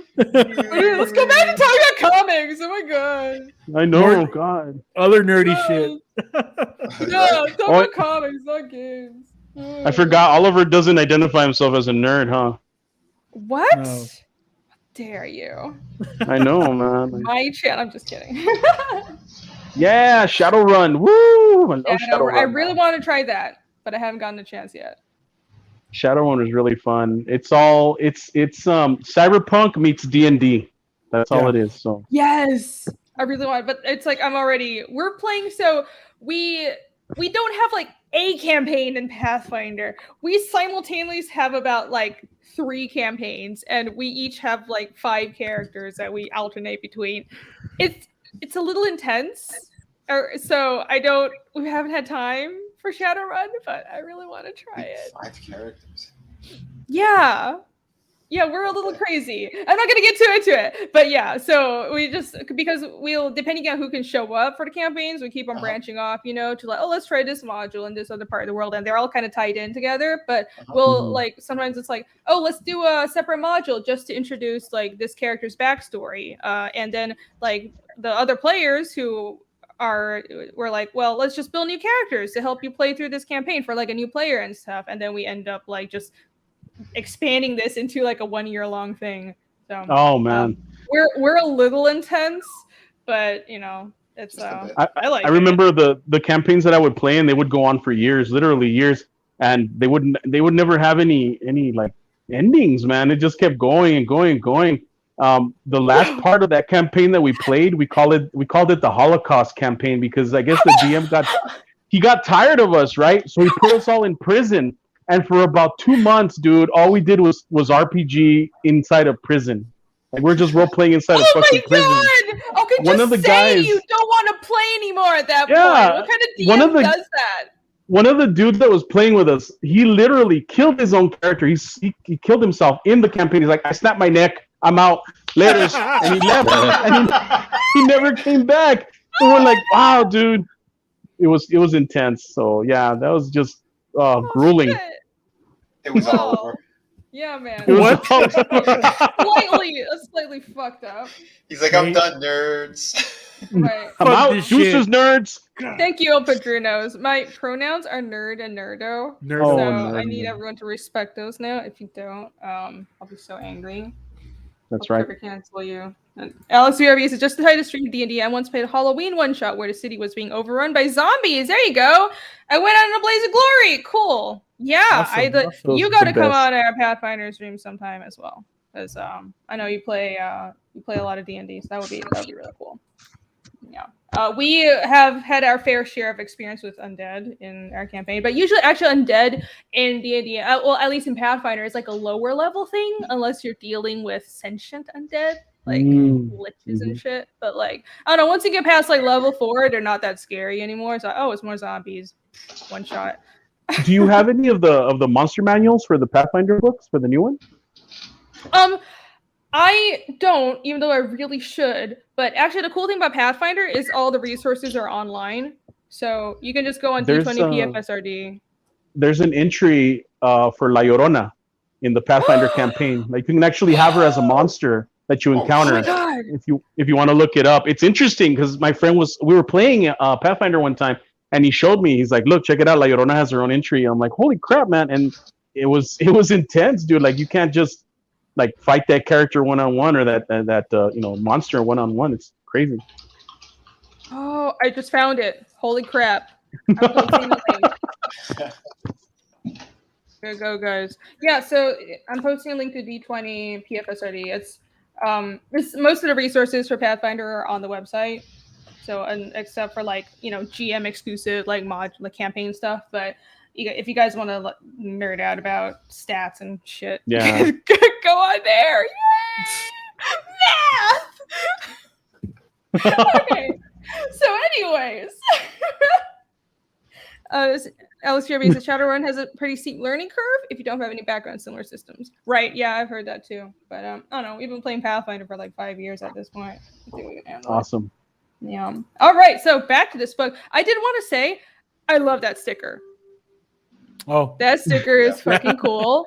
Because like most of the time, there's nothing wrong with just like a character sticker. My stickers are just my characters, right? But it's always cool to see somebody do a special, like push it a little further, I'm trying to get. It's an homage to the Ripper from Powell Peralta. That's right. It's a skater brand or mascot. I don't know Cool. what it is, but yeah. Thomas Patrick Parnell did one too for his campaign, but mine has ours has a significance to it. Huh. Okay. So is it like a scene in the story? No. It's all the skater. Okay. Theme. Yeah. Skater, right. Yeah, because I don't know if you mentioned it verbally, but I did read in the description that it's like you have like Mad Max Wasteland gangs, but one of them is like a skateboard gang. Yeah, instead the of a Rut car Riders. gang. Right. That's really cool. I don't think I've seen it before. I like it. And the trading card is like a skateboarding zombie. Yeah. Sweet. What's on the back of it? I have the card haven't here. done- Yeah, here it is. Oh yeah, show us. Yeah, here's the card. Here it is. Hell yeah. And the back is some stats of the descriptions of the characters. Nice. Oh, nice. Yeah, it's based on the Marvel Universe Series 3. Mm-hmm. Yeah, because those were the cards that I bought back in the day. Yeah. Yeah, I really like the design, kind of like the ink splatters in the background and all that. Yeah, the texture and stuff. Yeah, I like that. Yeah. And I like the shoe, the sole. Look, can you see it? Yeah, it looks awesome. It's a skull. Oh, it's a It's a skull. skull. Yeah. Yeah, that's all Javi there. Javi did a bang up job here. Yeah, Beautiful. I did. Yeah. That's so cool. An Yeah, arm they're- is falling off. And I colored it, guys. So Oh, right. You're very talented. yes, thank you. You guys are all awesome. Hey, if you guys You want know- to come on Sunday on my stream as well, it's going to be a shorter one. But if There you're you welcome to come on, we can push Sure, this man. more. Thank you. Of course. Good, Yeah, yeah, just, more promotion. Get Tell us the backers time, for this and we'll book be up. there. Yeah. You know it'll what's be, crazy is that this campaign almost didn't happen because I had a water leak in the apartment like a few weeks ago, and all the water started going towards the boxes and the stickers and the bookmarks. Everything was in that area where the water leak was just raining down, and I had to save everything like at 3 a.m, man, because I didn't even notice unless I got up to get some water, and guess what? There's water everywhere, and we barely managed to like push everything to the side. We're sweeping like for like 2 hours, and we managed to save everything. So that's you were why the thirsty and the campaign Lord exists. delivered. You're telling me, I man. don't think that's what was happening. The Wise upstairs neighbor guys. delivered. Hey, wise guys. Yeah. Hey, what's up, wise guys? Cool people. Good to see you back. By the way, guys, I'm done with the drawing. If you want to, Oh, Chimera to hopped look at off. it. Yvonne, if you want to come on, I'll send you a link. Yeah, get him in here. Yeah, you haven't been on in a while. I want to hear crazy stories about Bogota. I mean, I've heard a few, but like you should tell chat. Let's the fuck? compare war stories. Oh my god, yeah. Let's see. Try not to kick myself. There you go. I almost did that. This is boomer land right here.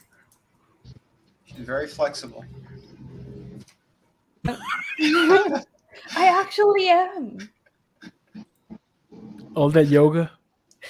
I hate yoga, actually. It's the most boring shit I've ever done in my life. I was just like, I had a friend who was like so into it. It's like, this is a transcendental experience. I'm just like, you're sitting here twisted and not sweating and like just doing nothing. I hate it. Her least favorite Street Fighter is Dawson.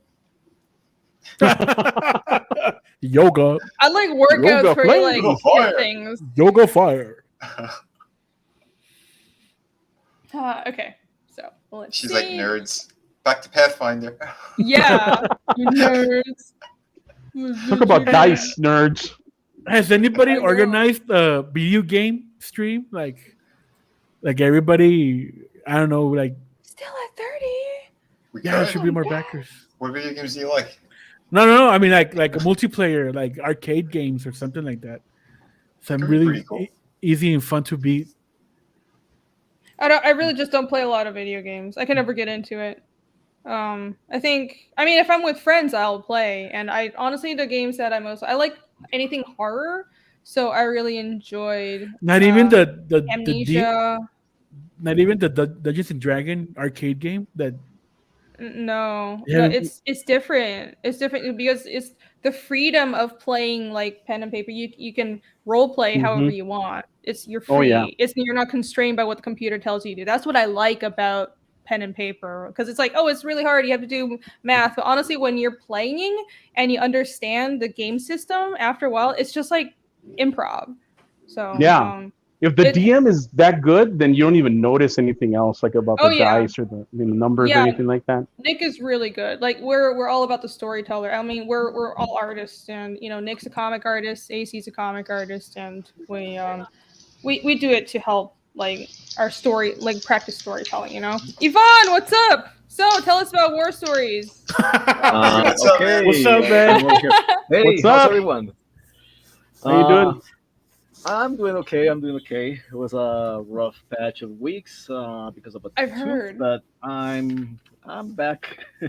Yeah, How's Yvonne everything? had a tooth explode, and he Oh was in shit! pain for like a week. It was like Oh yeah, What? it sounded 31 really horrible, but you were yeah, alive. 31 years without any problems, and this was new. I mean, I've never Damn. been hit in the face so hard in my life.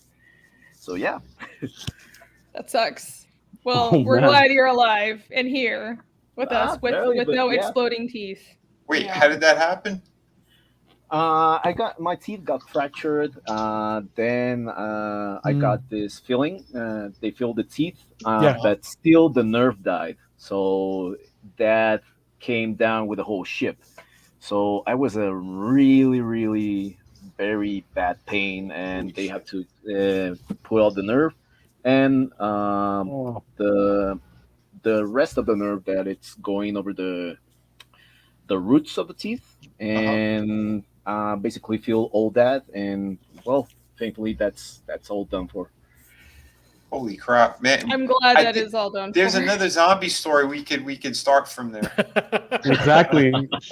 Toothache. Dude, you know, tooth horror is a thing, and Yeah, honestly, oh, I and get it's it because fucking like awesome. tooth horror is because I'm like I don't have a phobia of the dentist or whatever, but it's like you know how like too many teeth is like just really disturbing. It's like a primal thing, dude. Somebody should do a book like that.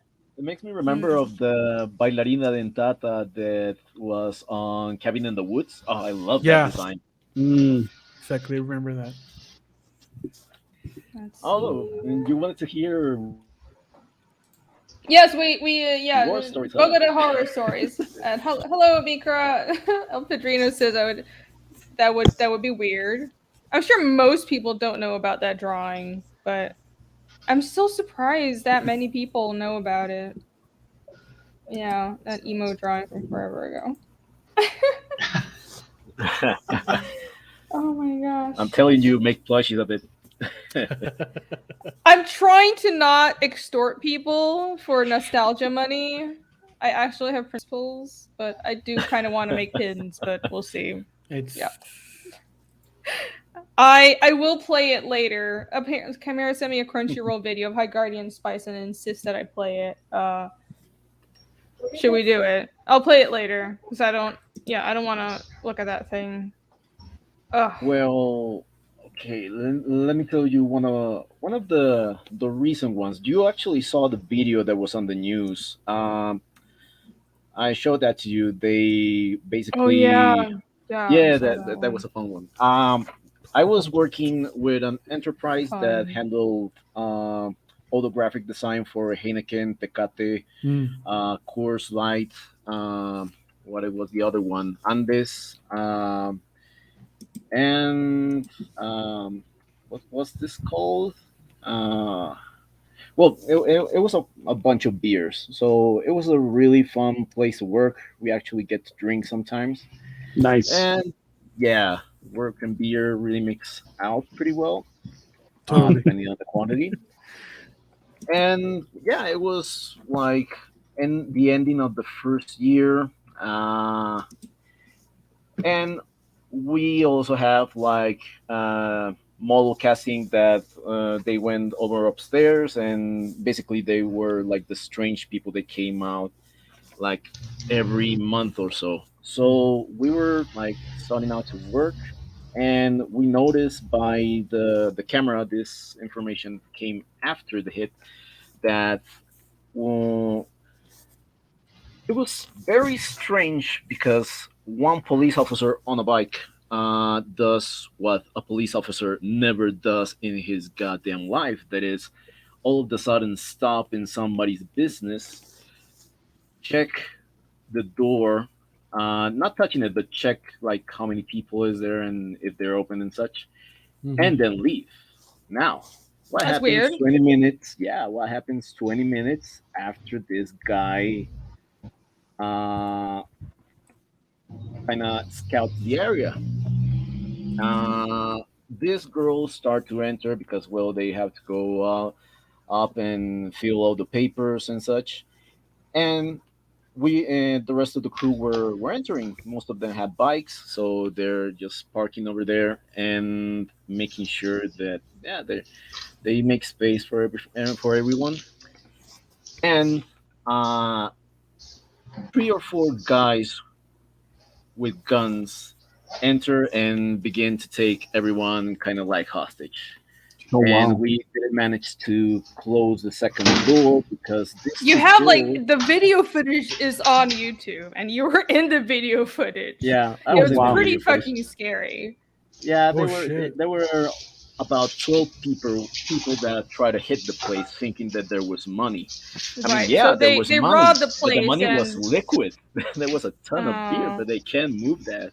and it's like apparently the police were involved, or it looked like Hmm. they were. Yeah, Yeah, that's real yeah, nice, isn't it? because oh yeah, Wonderful. that's wonderful by them. I mean, I'm not surprised.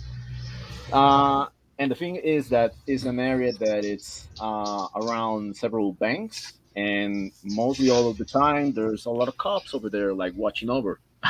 Not a cop to be found, precisely at Oh, that that's day, great. at that hour. And it really how they handle themselves and how they searched the place and went for the camera, PCR, and everything. They knew what they were doing, so they probably were ex-police or police. You never know. They Inside work job. both ways. And the other one, the other thing is that they mostly look at like retired cops. If not cops, they were still serving on duty.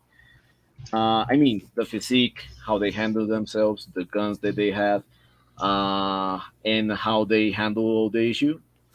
Yeah, one of my friends got bit in the ribs. They almost broke his ribs.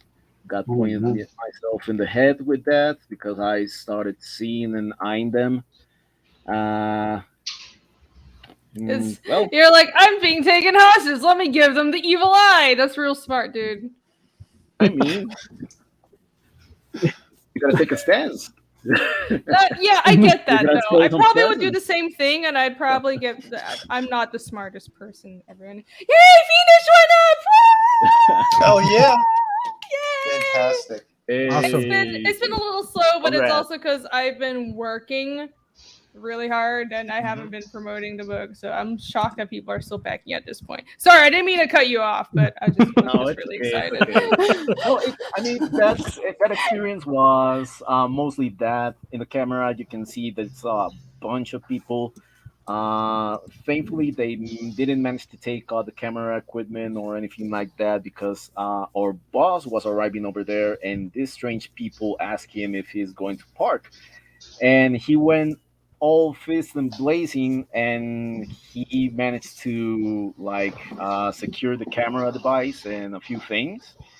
And these people all went out like shooting in the street. It was interesting. Damn. Shit. Fucked up. Yeah. Yeah, it sounds like See, it's unpleasant. It's less unpleasant than getting stabbed. I'll tell you that. Yeah, that happened Jesus. too. oh man. Escape! We need to help you escape. I mean, Somebody yeah. hire Yvonne so you can leave. Wait, how'd you get stabbed? Were you in a supermarket and the old lady's like, "No, those are my cans." It was just a random thing where you're Those just are walking my the fuck down the street. It was like by a highway, you said, and then just somebody was just like, "Oh, they tried to mug you." They tried to mug me. Yeah, I was kind of the wrong moment in the wrong place because Mhm. transport it's only till 11 p.m.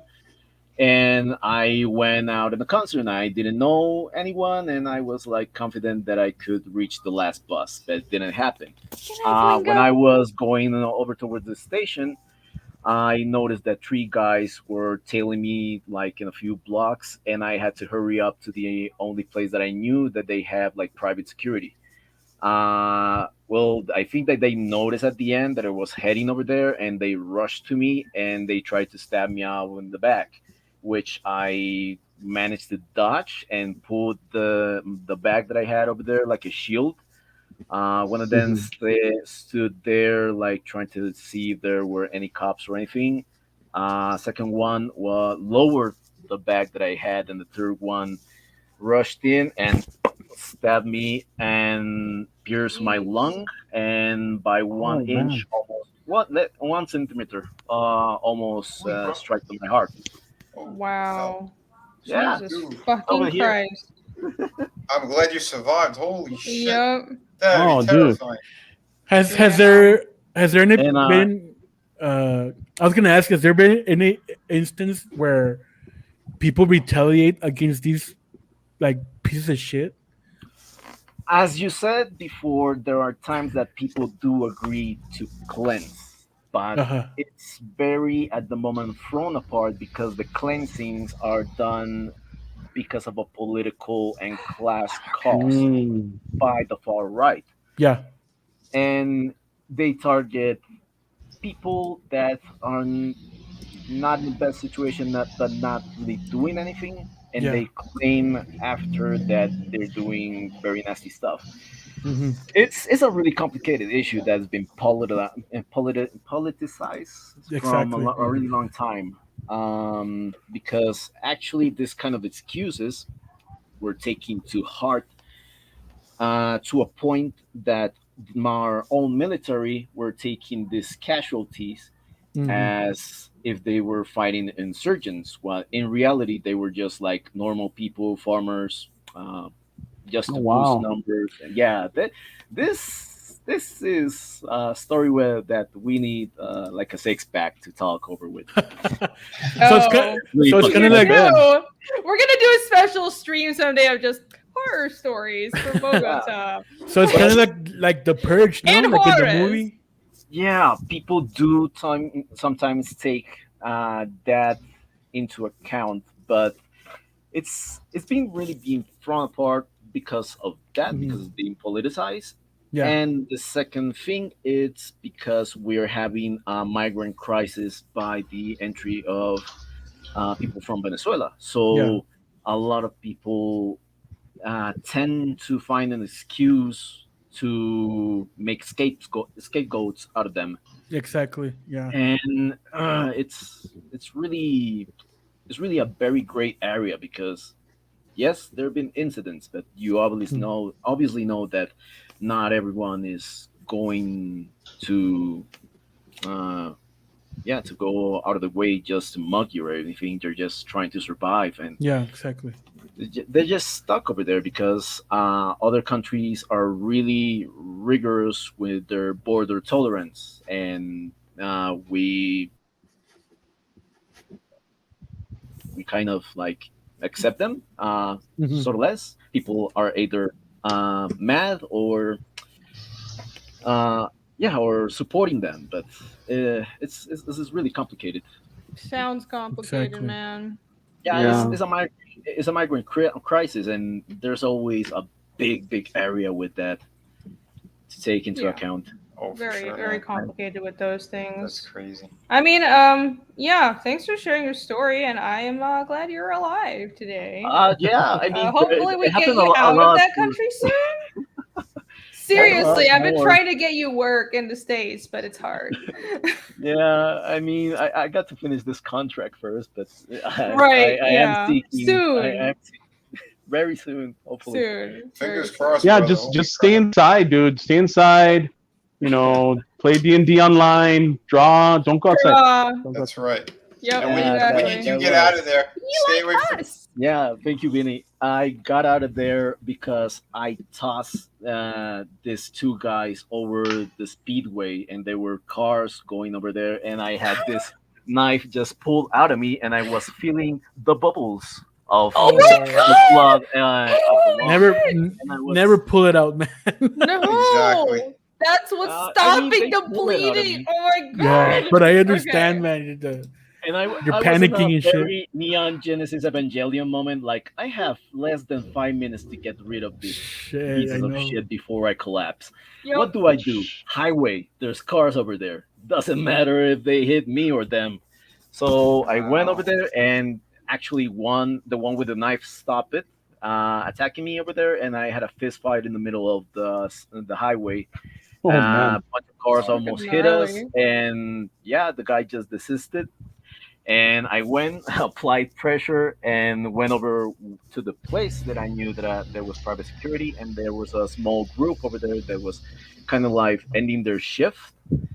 And well, they tend to me, and hopefully they stop a car. Now, the funny thing about this car was two things. First, the guy looked like this guy from The Hangover, Yana Falakis. The guy. The guy with the big beard. Okay. Yeah, with the beard. Chimera, that's racist. It was the same. It was the same. I was a little weirded out that I was, this is going to be fun. And the other thing is like, oh, let me please pull this plastic so you won't smear blood over the car. And I'm just like, it's okay. You take your time, man. Go ahead. Don't tell people to take your time. Oh my god. I'm just bleeding and there's like, I've got stabbed that long. It's cool. You would have been like, save me now, you sons of bitches. You're like, drive, bitch, drive! No, I mean, I was okay. I managed. Holy shit, that is such a Yvonne thing to say. He's like, just give me a roll of duct tape. Boy, I'll be cool, yeah. Right, yeah. I'll tough this out. Wise guys! Hey, you're just back in? Again? Nice. What? Or is you? Thank you! Hey. Awesome. No, back us again. He did just back you. I know. You should back them again. Yeah. You can back Undead Border or the Cryptonals, whichever you'd like. So there you go. Yes, and let me pull up the Cryptonals as well. Thank you too. I got some backing on 2 of my other campaigns. Thanks. Nice. Sweet. Everybody wins. You get a backer. You get a backer. You get a backer, and you get a backer. Everybody gets a backer. It's a beautiful. This is the Rainy Show. Ah. I really like when the muggers or the thieves get their karma like instantly. Oh yeah, that is so satisfying. I like those videos too. I mean, in Mexico there are transportation called combis, which is like those Volkswagen vans. Oh, I saw that video. The ones that they're like easy targets for thieves. But sometimes they fuck up and the guys in the van they're not having it. And they welcome to the Thunderdome. And they fuck their shit up, man. Like really nice. Instant karma. So satisfying. Instant karma, exactly. I got Instant a funny karma one is for the you. best for shitty people.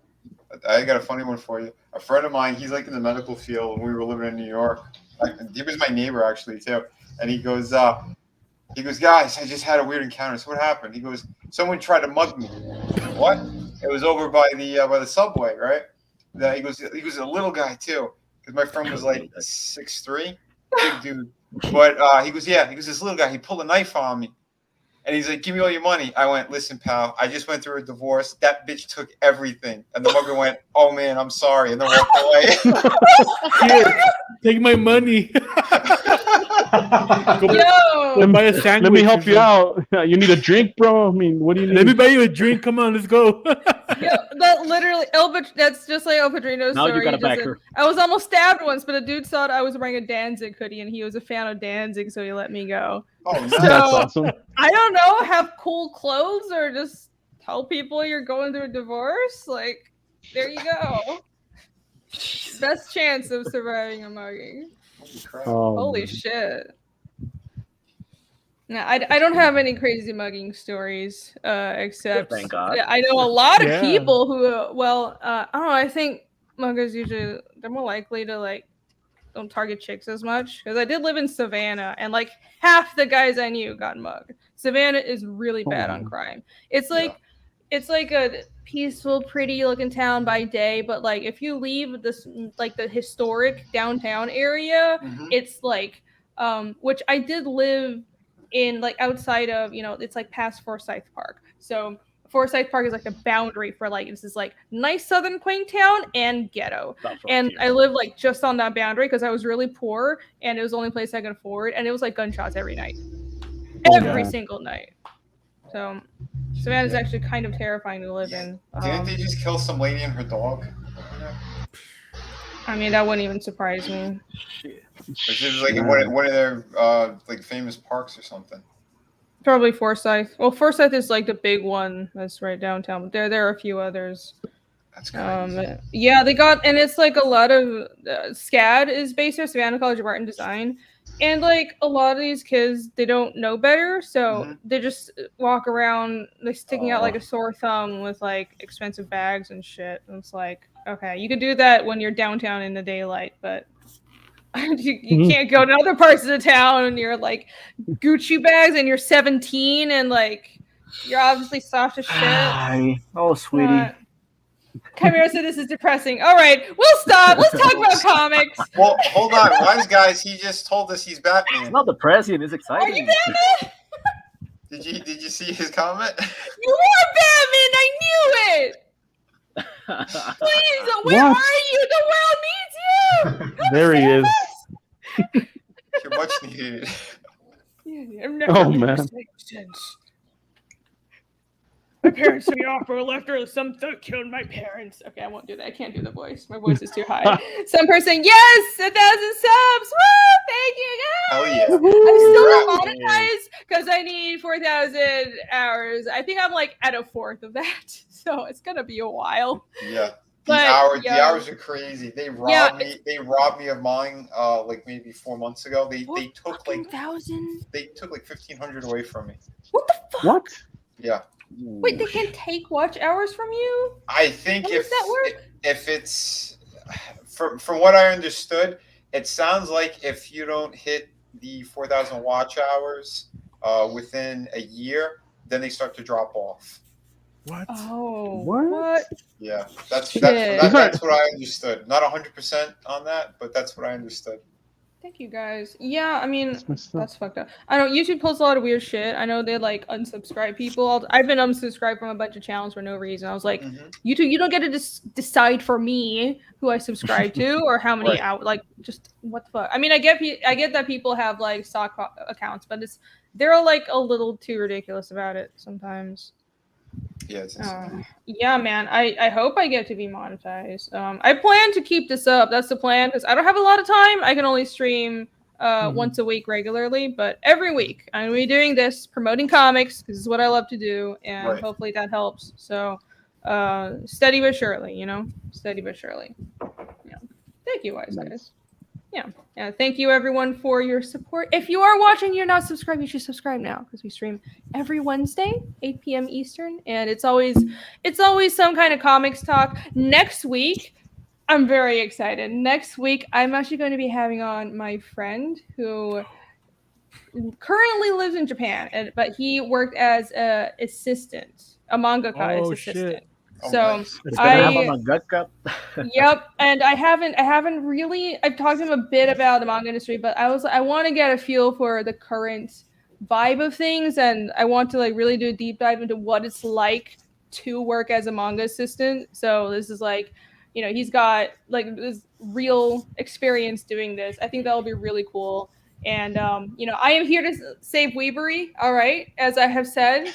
Listen, leave it to me. Leave it to me. I will bring the Weebery to indie comics. So tune in next week if you guys want to see that. I think it's going to be really cool. Yeah, I mean that sounds interesting. Yeah.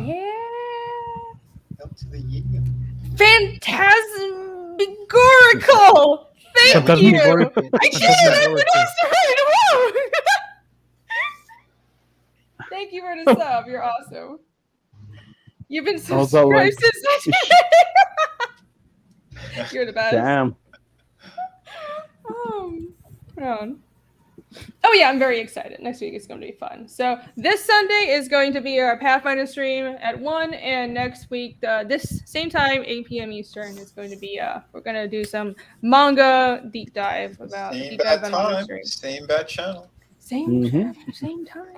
Be here. La mismo canal. Yeah. And then Sunday after that, later in the day, 8 p.m. Eastern, you come over to my stream and we'll have on Rini 656. I'm gonna have Final Death Star on as well. He's awesome. He's also gonna enter the Unfamiliar. He's all about like paranormal stuff and that kind of nice. Thing. Oh, I want to talk to him. That would be cool. Yeah, because after my stream, we're gonna go over to his stream and we're gonna talk about this documentary that was just batshit crazy. Which one? Which one was it? The Cosmic Hoax. Okay. Cosmic Hoax. Yeah, that sounds about familiar. the UFOs. I haven't heard that one. Yeah, it's pretty nuts. Yeah, I could drop. I could send you the link. Send the link. Yeah, it's like an hour and a half documentary. This doctor dude, he worked in like he educated 4 different presidents on UFO stuff. Wow, it's a crazy doc. Huh. It's cool. I like that kind of stuff. I want to see more proof, but I want to know. Have you seen the new Netflix documentary on UFOs? Is that like a Which one is it? Undiscovered, something like that. I don't know. Oh yeah, it's about the guy that worked at Lazar, right? Or Lazar? No, not Bob Lazar. No, it's another one. Oh, it's another one. Yeah. You guys should invite a real, actual alien to one of these streams. So Rennie actually believes. Yeah. How do you know? None of us are actually. Do you want me to drop it into? Yeah, it's called Top Secret UFO Projects Declassified. The truth is I'll check it out. I mean, I don't know. I mean, it's. I wanna watch something new about UFOs because it's just the same shit every time. That's true. Yeah. Do you want me? I'll drop it in a DM to you, Oliver. Yeah. I'll check that one out. I've been looking for a movie only because I can find it again. It's a like Blair Witch Project, but the McPherson tapes. No, I don't know. The people get McPherson tapes. Yeah. The very end is where people gets abducted and the camera gets shot through the UFO. Yeah, that's in the forest. It's the McPherson tapes. McPherson tapes, yeah. McPherson tapes. Okay, I've dropped it in the chat as well. So if anyone else wants to see it, cool, man. There's not enough UFO comics out there. Someone should do that as well. Well, there is one, no? The Abductables or something like that.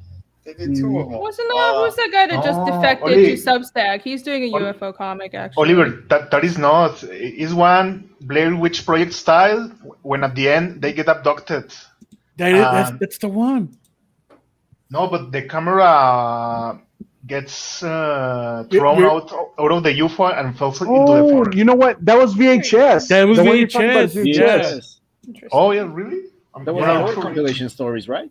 Yeah, VHS 3, I think, or 2. Because they're running around, the dog has the camera, and all this other stuff is going on. Yeah, the dog has the camera on the collar, no? Yeah, above his head. Yeah. The same one of the cult? The cult yes, story? that one's crazy. Yeah. Oh, that was nuts, yeah. That was nuts, man. What did he direct recently? He directed something. Cannot remember for the life of me what he directed, but yeah, that guy's badass, man. He's the one that directed part of the riot, or was it the raid? Was it right? The raid. Yes, I think so. I like the skater ones. Anyone saw that one? Yes, the skaters from LA that go to Tijuana, and they're fighting death and skateboarding, and they're fighting like a satanic narco cult. Yeah, that was pretty. That was my favorite one. Very Tarantino vibes over there. This is wild. Okay, drop all these links. I need to delve more into all of this. This is just nuts. Yeah, it was a cool one. People like the Preston cover. Yes, I like that one. Oh, honestly, I like the skateboarding one, but I like the other. I want both. Why I are you doing this to me? Get both, man. Okay. Get both. I will. I'll get both. Yeah. You can do it. Oh, Wise Guys just back Shadow the Kraken. Thank you. Nice. Brother. Hell yeah, number 3. Hell yeah, man. Hell yeah. Very cool. By the way, everyone go. Wise Guys has a channel if you didn't know about that. He does really really in-depth interviews. And he's also good people. He's always linking in the chats all the time. Go subscribe to him right now if you're not subscribed. Good people. Wise Guys Entertainment. We've been on the show a few times. Yeah, cool. Good people. I mean, we could, if you want us back, we could. I still gotta go on there too. I know you invited me, brother, but I don't remember if we locked down a day or a time. There's a clip in the private chat, Irene, if you want to watch it. Oh, okay. For the VHS, the skateboard scene. That's pretty cool. That'll be fun. That's a cool scene, man. The way it's shot, really, really cool. Yeah. We're gonna. This is UFO stream time. All right. I guess since we've completely derailed this, we'll post any UFO videos. We'll watch a few UFO videos, and we'll watch the whatchamacallit, that cancerous new shoujo wannabe show, and then I'm going to roll up and drink myself to sleep because because fucking Crunchyroll. Okay. I know it's not. I keep on thinking it's not that bad. A High Guardian Spice. I keep on thinking it's not that bad, but then it is. Okay. All right. Let's see. Share screen. share. Hold on. Let's start from the beginning. Oh, I'm like one sale away from 17,000. Get Nice. it! Get it! Do it. Back straight on the Kraken! Let's all make it real. I'll drop the link in there. All right, let's see. Tell me if you guys can hear. All right. Are we watching? I was watching. You know, the symbols on the floor give it away. What the fuck? How does my balls? What the shit? What the fuck?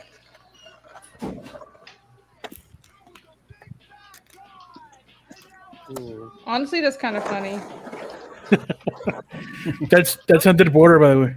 Are you a ninja? What did he say? Are you a ninja? I'm just kidding. Hey, my name's Taylor. But no, seriously though, I'm a director. So if you want me to throw you in some movies or something, we could do that. She's gonna start. ¿Dónde están mis hijos? Yeah. Oh shit. No, get the fuck out of here. Your dad's a good singer. Don't Oh, that's me. that's a good. Yeah. You're beginning to get surrounded now with this. Oh, what the fuck, dude? Hey. Shit. Oh. Wow. Well, all right then. Yeah. Well, okay, everyone. What a tease. Cool. Cool. Very cool. I thought it was the whole scene, but no. They lied to me. Yeah. So, I'm gonna go watch that and Pig. You know, I'm honestly really excited about Pig. I'm curious too. I'm really curious. Keanu about Reeves. Oh, yeah. We talked about that in the other stream. I haven't seen it yet. The Nick Cage one. Right. I heard it's actually really good. And I mean, I don't know. I like pigs and it's really cute. And it's like his pet truffle pig got missing and I really want to see it. And apparently it's awesome. So I love it. I'm going to see it. Oh my God. You're really invested in this truffle pig. It's a little fat truffle pig. And it's missing. And it better be alive at the end of the movie or I'm going to riot. Okay. Grr. Okay, anyways. So. She's having her roid rage. Go away, come here. Pigs are delicious, yeah. No, I don't eat bacon. I'm not gonna lie, you know, bacon, it's up there. Randy's like, nope, it's gotta be kosher. Kosher? Kosher. I am part Jewish, you know, so. Oy vey. Oy vey. Oy vey. Yeah. Actually, just, I don't eat. It's all gotta be kosher. Kosher. Kosher. Pray to Fauci. I mean, they're actually really smart. They're very, very smart. I have trouble eating things that are smart. If they're stupid, I don't give a shit. Oh man. That's hilarious. She's like, all the goldfish. Give them to me. All the goldfish. That's a quote. Somebody clip that. It's stupid. I don't give a shit. The goldfish. I mean, you know. There was a comedian that would. Fucking anything. There was a comedian that did that joke. He's like, "Yeah, we eat things that are ugly. We don't eat any things that are cute and stuff." And like, what are you? I'm an otter. Like, what do you do? Well, I do cute things with my hands. All right, you can go. Oh, I'm a cow. What do you do? Nothing. Get in the grinder. Cows are cute too. Hold on. This has been done for a while. Look Nice. That is hell yeah, brother. I actually mentioned when I was done with it. Well, you didn't. Oh, I'm sorry. Big in the screen. Sorry, Nah, I must have been yelling too loud because I'm loud and obnoxious. Truth be told, Rennie, I wanted to make an illustration with the trio because I saw there was a girl with black eyes. Yeah. But I read chapter 1 and she doesn't appear in that. And she's at the end. She's not in the first part. Yeah, and I didn't want to understand the character wrong, or I don't know, maybe she was a villain and I thought she was a hero or something like that. So I stuck with those two guys because I could read the first chapter and I really liked it. Awesome. That is so cool. Thank you so much. Oh my gosh. Well, there's more of the girl with the dark eyes in the later part of the chapter. She is pretty integral to the story. Yeah, I really liked her design. She looks really cool. I kinda want to make another drawing of her in the future. Yeah, you should. Yeah, it's if you back the book, you'll find out more about her very soon. Yo, this should be an original art tier for book 2. Like, I don't know. Can I get this somehow? Can I? Oh, I'm hiring you. I'm hiring you. All right, you're hired. If Oliver ever has to send you something, I'll make sure that he includes his drawings. Did I send it? Okay. Oh, that would be so great! Oh, I love it. I mean, you don't have to, but I love the way you draw the guys. Like, your style is so different than how I draw it, but like you have really good motion. I just like the way you draw in general. So, I should have you on for original art for chapter 2. Yeah, if you want. Oh, check out his work on Witch Hunter as well with Carla. Yeah. I'm really looking forward to when that book is coming out, because I'm the artist and I have no news about when they are fulfilling. Yeah, but I'm also looking forward to. Yeah, John was just on Sunday on my stream. He said that Carla's just finishing up the colors. That's he goes, that's the only thing that's holding it back right now. Damn. So yeah, it'll deliver. Everyone will get it. Yeah. I got a variant cover on there. Javi did. He did the entire story. There's 2 different endings on that book as well. Yeah, it's killer. By the way, Oli, hopefully it comes out soon. It wasn't either of the movies that you mentioned. I found it. It's a whole movie. It's a whole movie called Alien Abduction 2014. What? And I kind of like it for the ending. A ver. Alien Abduction. I put it in the private chat, Oli. Okay. I know I'm getting back to to topics that we. Okay. Yeah. I never seen this one. But you wanted a recommendation, so there you go. Okay, I'll watch this. I didn't miss the super chat. I can't take super chats yet. It would be great if I could, though. That'd be awesome. Yeah, there's a link for Witch Hunter. Yeah, it would be. I hope that comes out soon. Yeah, it should. Yeah, no, they delivered. They have 2 other campaigns they delivered. So yeah. Don't forget, Carla had a baby a couple months ago. Yeah. Oh no, they're good people. I'm not saying they won't deliver at all. Like, they're good people. I know. Yeah, I want to see the work. I want them. Oliver asked for my originals for Undead Border, and then Carla and Jonah also asked for the originals to get sent to Phoenix. Yeah. So now they both have the original for those 2 comics.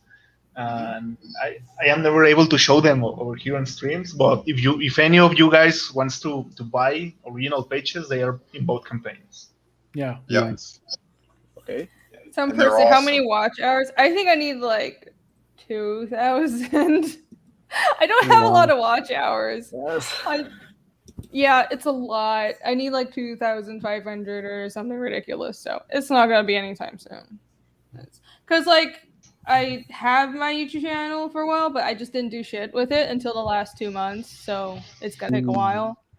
So yeah, it's cool. I'm still gonna keep on doing this because, I want to promote comics, but I'm just not gonna be monetized for a while. It would be nice if I was monetized. I could do more streams. I'd actually be earning money.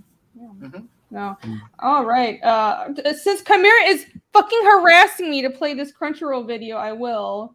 All right. So, are you guys ready to suffer? Go ahead. God damn it. All I mean, we do it once in a while with Daniel. We suffer, but. Oh, we suffer all the time with Daniel. What are you talking about? Let's see. What is the? Where? Let me find it. So yeah, it's that High Guardian Spice thing that Crunchyroll came out with. I don't really. It's not. I just find it very underwhelming. It feels like it's. I don't know how much you guys are into anime or all that stuff. I feel like wasn't Crunchyroll just bought out?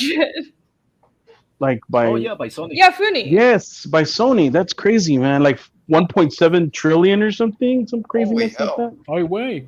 They paid way too much. It was a lot. It was a lot. Yeah.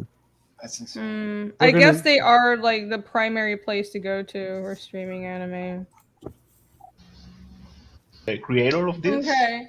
Eric, we're watching this because Chimera insisted that we be tortured, so you can blame him. And I took you out of your misery because I couldn't finish watching that. So, it's weird because it doesn't look horrible, but it also doesn't look like anything interesting at all is going on. And, like, it doesn't, it's so uninspired. I feel that they're trying to mimic My Little Witch Academia and just They're trying to mimic a lot of things. give it the Steven Universe Even worse, the show looks really meh. But I remember reading about this a few years ago that the creator of this got like screwed in some way because they gave her, I believe it was a girl that got a contract, a deal with Netflix. They made a lot of episodes for what season or I don't know what the hell, and they shelved the production. Like this thing, it was made 4 or 5 years ago, I believe. I'm not entirely sure. But it does feel like that though. Basically, the meme was that this was never going to be released because Netflix didn't want or something like that. It's kind of a surprise to me seeing that they finally announced it. Well, it's been done since about 2018. It was announced forever ago. Oh, and it kind of got memory hold. I think like Clownfish TV was the only people paying attention to it. And I don't know why they're releasing it now, but they're like, I guess, like, oh, people totally forgot about it. Or somehow people will like it if we release it now instead of 2018. The CalArts version of anime, right? I heard like, I guess, I don't know, some people raise a fuss about calling it the CalArts art style. I'm gonna call it the Jelly Bean art style. The Jelly Bean art style. Yeah, that makes a lot of sense. It is head. just like jelly beans, or it's fucking infuriating. It doesn't look The only way I'd be on with this is if they kill off like half the cast in the first episode. I'd be like, all right, that's cool. I'm on. I'll stick with it. He's like, send them to that bridge. Yeah, I'm for that. The thing is, I don't know. I don't even have anything to say about it because it seems like it's creators trying to mimic the success of other things, but not understanding what made it successful, which is every single American adaptation of anime. Even when they're trying to do something original that emulates the feel of anime to do the same thing, you don't understand what actually makes it successful. It's not just the look. It's not just the theme of, oh, magical girls, oh, like magic, oh, like isekai and fantasy worlds. It's more than that. You have to tell a sincere story. You have to actually, like, there's no sincerity to what I just saw. So I can't even complain about it. If you want to watch it. I don't give a shit. But I'm not interested in this. It's not even there's no conflict. Like, maybe there's conflict, but the conflict doesn't seem sincere. I think there's some big bad or like, oh, the girls have to like learn magic, but it doesn't feel grounded. I don't feel invested. Like, it's not set apart from Witch Academia or all these other magic shows or like cheap and generic. Right, even it's generic. Even Steven Universe had more originality and character than this, and it's not my type of show, but it was more engaging than this. This is it's really weird. Crunchyroll, stop. Just adapt things from Japan. Isn't that what you're supposed to do? Why are you doing this? We give you money to not do this. Stop. Just stop. Get some help. Okay, we're done. You should have full screen yourself there. No shit. Here. Okay. Crunchyroll, what are you doing? We're giving you money to give to anime creators in Japan. Don't do this. Nobody wants High Guardian Spice. Stop. Get some help. Thank you. Yay. This has been a PSA by Redrop. PSA. Just stop. The more you know. I don't need more of this. The more you know. Isekai. That's right. Crackback. Yeah. Oh my gosh. Disavow Crunchyroll. I do disavow. All right. Well, on that note, hey, you guys, if you want, things that are influenced by anime, but aren't just like uninspired shit, you know what you should check out? You should check out this What? comic on Indiegogo right now. It's There you go. You know, it's not. Yeah. It's. I'm just drawing the style that I actually want to draw in. It's not. I'm not trying to rip off anime. This is just. I had someone mention like, oh, this looks like an American creator trying to rip off the success of anime. It's like, I don't give a shit. This is just my style. I'm from Asia. Okay, I grew up with anime and manga, so this is how I draw, and this is me finally breaking free of like being told that I can't draw the way I want to in mainstream comics. So, you know, if you want something that is inspired by manga, that isn't silly and actually has some sincerity to it and real world building, then you should check out my comic on Indiegogo. Great tie-in, wasn't it? Loved it. That was awesome. Diary intervention. Yes. Yeah. There you go. Beautiful stuff. Very interventional. Very, very interventional. Yeah, there you go. I don't know, is that a word? I don't know. I don't think it is. It is now. Shit. Very interventional. 28K. 152, that jumped up quite a bit. Oh my That is gosh, awesome. thank you guys. I think we got like 2 or 3 backers on the stream. Thank you guys. You guys are so great. Hell yeah. I'm so happy. Yeah, I'm just really, I am flabbergasted. I'm so humbled that people are still backing this book. By the way, I think I mentioned I sent the grayscale book off to the printer last week, but we were dealing with some problems with the UV. That is all done now. It is like literally printing. The machines are printing the book. I got an update today. It's happening. So I was really anxious to get it to print. Like, I want the books by the end of August, but at the same time, we want to do everything correctly, right? So I was just going back and forth with like the proofs, and then like besides from like the online proofs, and we had like the printer sent me private proofs of, you know, like putting out a PDF, make sure the UV lined up and everything. But everything is good now. So I think everything that I need for basic fulfillment is on its way to me or being printed. So I am very excited about that. The stickers, as you just saw, are already here, and I showed these off last week. But you know, Oh, a sticker sheet. That's awesome. stickers, They look great. stickies. Yeah, let's see, stickies. Look. We got more backers, by the way. Oh hell yeah! That's awesome. Back finish. That's 6x6 comics. I'm hypnotized. I know, me too. It's like back finish. It might have been a little too much. Yes. But yeah, so thank you all for supporting this book. You guys are awesome. And let's see how Undead Border is doing. Let's see. wow. 33 Nice. backers. Well, you're at like 29 or We're- so? 27? Yeah. We started at 27. Holy shit! Ooh, Yo! Yeah. Oh, yeah. Hell yeah! I mean, it probably wasn't on my stream, but you know, let's pretend it was. I'm gonna say yes, it was, because we're at 15 going in. So Yeah. Okay, cool. Yay! You guys are awesome. Hell yeah! Yeah, and I haven't bagged this yet, but I will right after this stream. This is it's cute and gory, and I like cute and gory things. So it's going to happen. Yeah, Nick Rose is are you saying you don't want to draw chibi versions of Marvel characters your whole life and get minimum wage for it? I mean, listen, it's not even fucking minimum wage. So there you go. damn. Thank you, wise guys. The mermaid comic.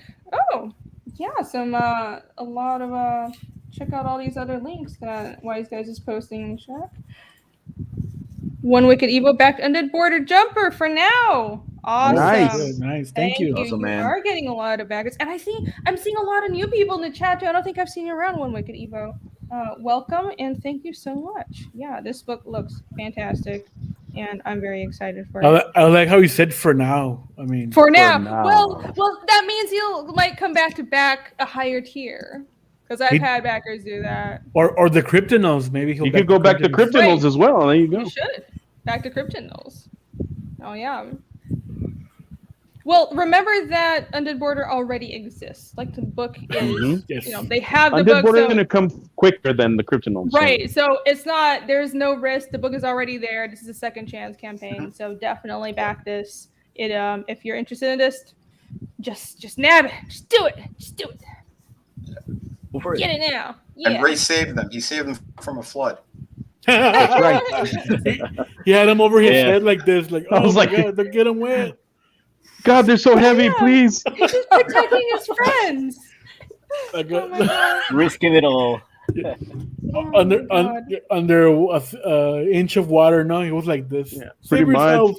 It just I'm all like, actually, he's a hero. He's being a hero. Get the kids out of here, Serena. Get the kids out of here. And I had the books like this, and she's all like, "Dude, like it's not leaking anymore. Relax." It's like a 1 centimeter of water. Yeah. Chill out. This is getting wild. His dog just peed on the floor. That was it. It was a pee puddle. Pretty much, man. So, back Shadow of the Kraken as well. Vinny, Oh, want to shit. Yes. tell everyone about this project? Let's see if we got any more baggers.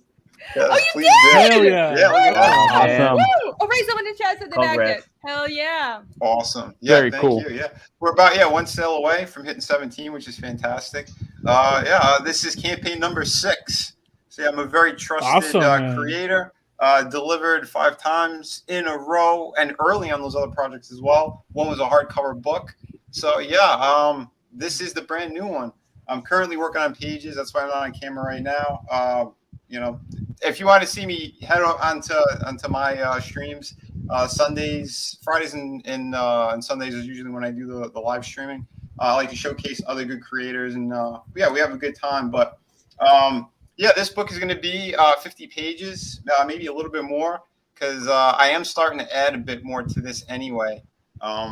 It was supposed to be for stretch goals, but I said screw it. I don't really pay that much attention to the stretch goals. Like in my other campaigns, I added extra stuff for people, and I gave people surprises when they actually got their book. So there were extra different items that they didn't know they were going to get. Oh, that's nice. Which was really, really cool. That's so nice. But it's going to be more of like a classic pirate story, but there is going to be a supernatural twist in this. You're going to see people from history are going to be in this book as well. I try to ground it so that when we do get to the other stuff that's more fantastical, more comic book like, it's going to be even more special, and people are really going to be immersed in this story. All the hard work I'm putting into this. So I am the writer, artist, inker, colorist, letterer. I do it all. So hell yeah. Madman. Community manager, yeah, everything. Absolutely. And after this, I am jumping. As soon as this is all done and fulfilled, I'm going to be jumping back to City of Venus 2, which has zombie-ish elements. What? But You ripped us off. we're going with that theme, but they're not exactly zombies. But I will be jumping back to that book because a lot of people they were asking when's the sequel coming. As soon as I'm done with this book, I will be jumping over there. So plenty of great stuff. I have like 3 different projects planned out, kind of in a row. So I'm always working damn hard. Awesome. That is true. He is always working. Mm-hmm. Always Every time I delivering. talk to Benny, he's working. That's the way to do it because we're Yup, about it is. quality here. We're about great storytelling. That's right. True. Yeah. That's true. Yeah. Check it out. Check it out. So back Oh, all these books. I'm gonna drop the links for these one more time in the chat. And I think it's about time to wrap it up. Let's go. It's 2 hours and 30 minutes. We covered a lot of ground. But let me just drop the link for Kraken right now. Oh, I'm sure. Oh, there you go. Wise Guys already did. So there you go. Hell Link yeah. is right there. And let's see. One Fiendish, Wicked Undead- Evil. Thank you, Where's the One link Wicked for Evil. Undead Border? Let me drop it for Undead Border. It's also in the description. So there you go. Okay, or die. Yeah, survive or die. Nice. Undead Border. Grr. One Wicked Evil said during Hellion Artshow 9, I back Cryptindles, Reni's book, Oh, and shit. Kraken. Oh Hell man, yeah! that is so Oh awesome. boy, I just didn't see you, or you didn't chat, but so you've been around. Thank you so much. Thank you, man. Thank you very much. You are a You're hero. making it happen. Thank you. You are the reason we can do what we do. I say that all the time. You people in the chat, you are the reason these books are happening. Absolutely. So, thank you. It's almost an humanitarian act. It's a humanitarian act. Well, yeah, you're saving us from certain poverty. Yes. Close. It's close. Yeah, that's true. All right, so we had a very cool chat today. This is a very interesting book that I'm so glad you launched a Second Chance campaign, so I can get it because I have just been in the indie scene for like a couple months, so I missed out on your books other than Cryptidnal. So I'm very glad I can get this now. Awesome. And I'm so glad you guys could come on. I'm glad we made some sales. And it's Thank very you. nice talking to all of you again. You guys are wonderful, wonderful people. The best. Thanks so much. Yes. Yeah, and Javi drew some art for you, so isn't it? That's cool. You drew out of my comic finish. Oh my gosh. It was super fun. It's awesome. It was- I love it. It was super fun coming up here and draw something because I've seen a couple of your streams with people drawing, and I was looking forward to also come here. Oh, that's awesome. Well, thank you for doing this live piece. That was really cool. I'd love to do more drawing things, but I can't. I want to actually be engaged. Once I started, I used to do like drawing streams every Wednesday, but once I started having other people on, I want to actually focus on promoting their books. So, but I don't know. I would like to do drawing streams again. I'm trying to figure out a way to do that. But dude, if you guys want to come on, if people are drawing while like, while promoting books, like that's really cool. I always love seeing that. People love seeing live art. So yeah, look at that fantastic piece over there. Go back Javi's book, go back everything by 656. Throw money at these people. Save them so they can leave Juarez, please. I want them to live. I'm very worried about all of you right now. Oh my gosh. Tell people, Rennie, tell people to save the menudo. Save the menudo. Save them. Was that gonna get me like kidnapped or something? No. What does that mean? What the hell? I don't know what that means. We have someone that comes on our streams all the time, and he always has hashtag save the menudo. I think we were having a menudo conversation one time, and he came on. He's like, "Man, I love menudo." He started going off about menudo. Like menudo the band? Oh, okay. No, like menudo the food. Oh, thank you. Okay. Oh, okay. Save the menudo. Okay, nice. I like the pronunciation. Unseen Monument, thanks for joining us again. I am always glad that we can entertain you and highlight glad to see you around. highlight creators outlets comments. Well, I would have done something like that if I had seen more art of the black-eyed girl from your comic. But I'll leave that for another occasion. I will say some in the extra 4 pages for chapter 1.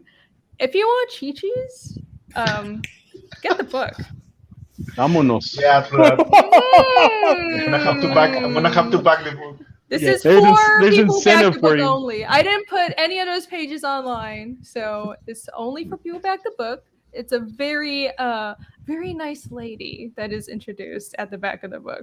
Very nice lady. There you go. There you go. Is that back of the book? Is that code for something else? No, it's actually just the back of my comic Okay. book. It's just because the 25K stretch goal was to add 4 more pages, so I drew 4 more pages to add to the book.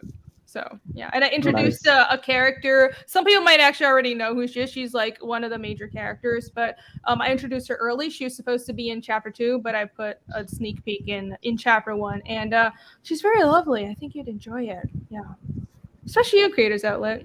So there you go. Incentive. The art books are coming back. The art books are coming back. I just got another shipment from Taiwan, so there you go. That's Awesome. the news. Yeah. So the news that's for awesome. I am so glad you brought it up because I almost forgot. Holy shit! But I will put it. I'll be tweeting about. I have to put it on the actual campaign, and I'll update on Twitter. But yeah, I've been super fucking busy. Oh But shit! yeah, I got more art books, the regrowth art books on that I ran out of stock originally. I got another shipment from Taiwan, so that'll be going back on the campaign. And yeah, that'll be awesome because we were really wanted to. We were really looking forward to getting that art book. So, alrighty. Once again, Sunday at 1 p.m. Eastern, I am going to be doing a Pathfinder stream on my channel with Nick, my colorist, and AC, and Vinny here, and Sugar Chris, and we're going to be doing like introductory video to Pathfinder. It's going to be riotously fun. I already know like the general idea of the characters we're building, so we'll be building characters, and it's not just going to be like, you know, staring at character sheets. It's going to be really fucking funny, and we actually have decided that because most of us are artists and Chris is getting someone else to draw his character, we're going to be drawing all of our characters beforehand. So that's going to be a constant thing, and then 2 weeks later we'll be doing a module. So if you're interested in TTRPGs, tabletop RPGs, or you just want to find out more about giant nerdy things like D&D and Pathfinder, and watch a bunch of nerds be dorks, then and do funny voices, because we're definitely going to do that. If you want to see me act like a complete idiot, check out my Sunday Pathfinder streams, and that'll be happening every other week. And the first one will be this weekend. Next week, I'm going to be having my friend who worked as a mangaka assistant on. That's going to be tons of fucking fun. So don't miss that. If you haven't subscribed to my channel yet, subscribe, hit like, and thank you all so much for coming on. So Oliver, where can everybody find you? Olier656 or 656 Comics at Twitter, Instagram, YouTube. We have a YouTube channel. We're not gonna stream tonight because we're here, right? But Sunday night we're gonna stream. We're gonna have a show. So subscribe, 656 Comics. Sweet. Harry. Happy Harry. I keep on calling you Harry. Your name is Ray. It's fine. Same thing. I'm the worst. You know, same thing. Just go through 6x6. You'll find all the links to all of our social media. I do have a TikTok. I call it a Cryptid Talk. So if you guys want to go check out some paranormal stuff, I do have that up. But yeah, it's Cryptinodes on TikTok, and also 6x6 Comics everywhere else, on Twitter and everywhere else. Awesome. Yvonne. Okay, over here at Hexic Savage and Instagram and ArtStation. You're welcome to stay. Awesome, man. Hell yeah, throw some work at this man. He always needs more money. Javi. That's right. My Twitter is there. That's my Twitter name hash, and basically from there I publish my Instagram and my webtoon link. So you can find all that in my Twitter at Xavier and Instagram, and Xavier MX on Twitter. Awesome. I love it. I'm just gonna stare at this forever. Nice. Okay. Sorry. I really like that piece. Okay, Vinny. Oh yeah. It's so cute too. Yeah, you can find me at Vinny Art on Twitter, YouTube, ArtStation, Instagram, all that stuff. Shout out to the Kraken. Please continue to support that. Like I said, we're about like one sale away from 17,000, which is fantastic. Yes. Through the Woods. That's the hardcover book. You guys can get that right away if you order it. I put it in the mail same day, next day. Same with City of Venus and the 2 art books. So hell yeah. Thank you so much. Continue to support all the creators we got here. Everyone in chat, you guys rock. Yes. Thank you. Awesome. Thank you, everyone. You guys are awesome. All right, thank you, so much. and I'll see you guys next week. Bye. See ya. Bye. Good night.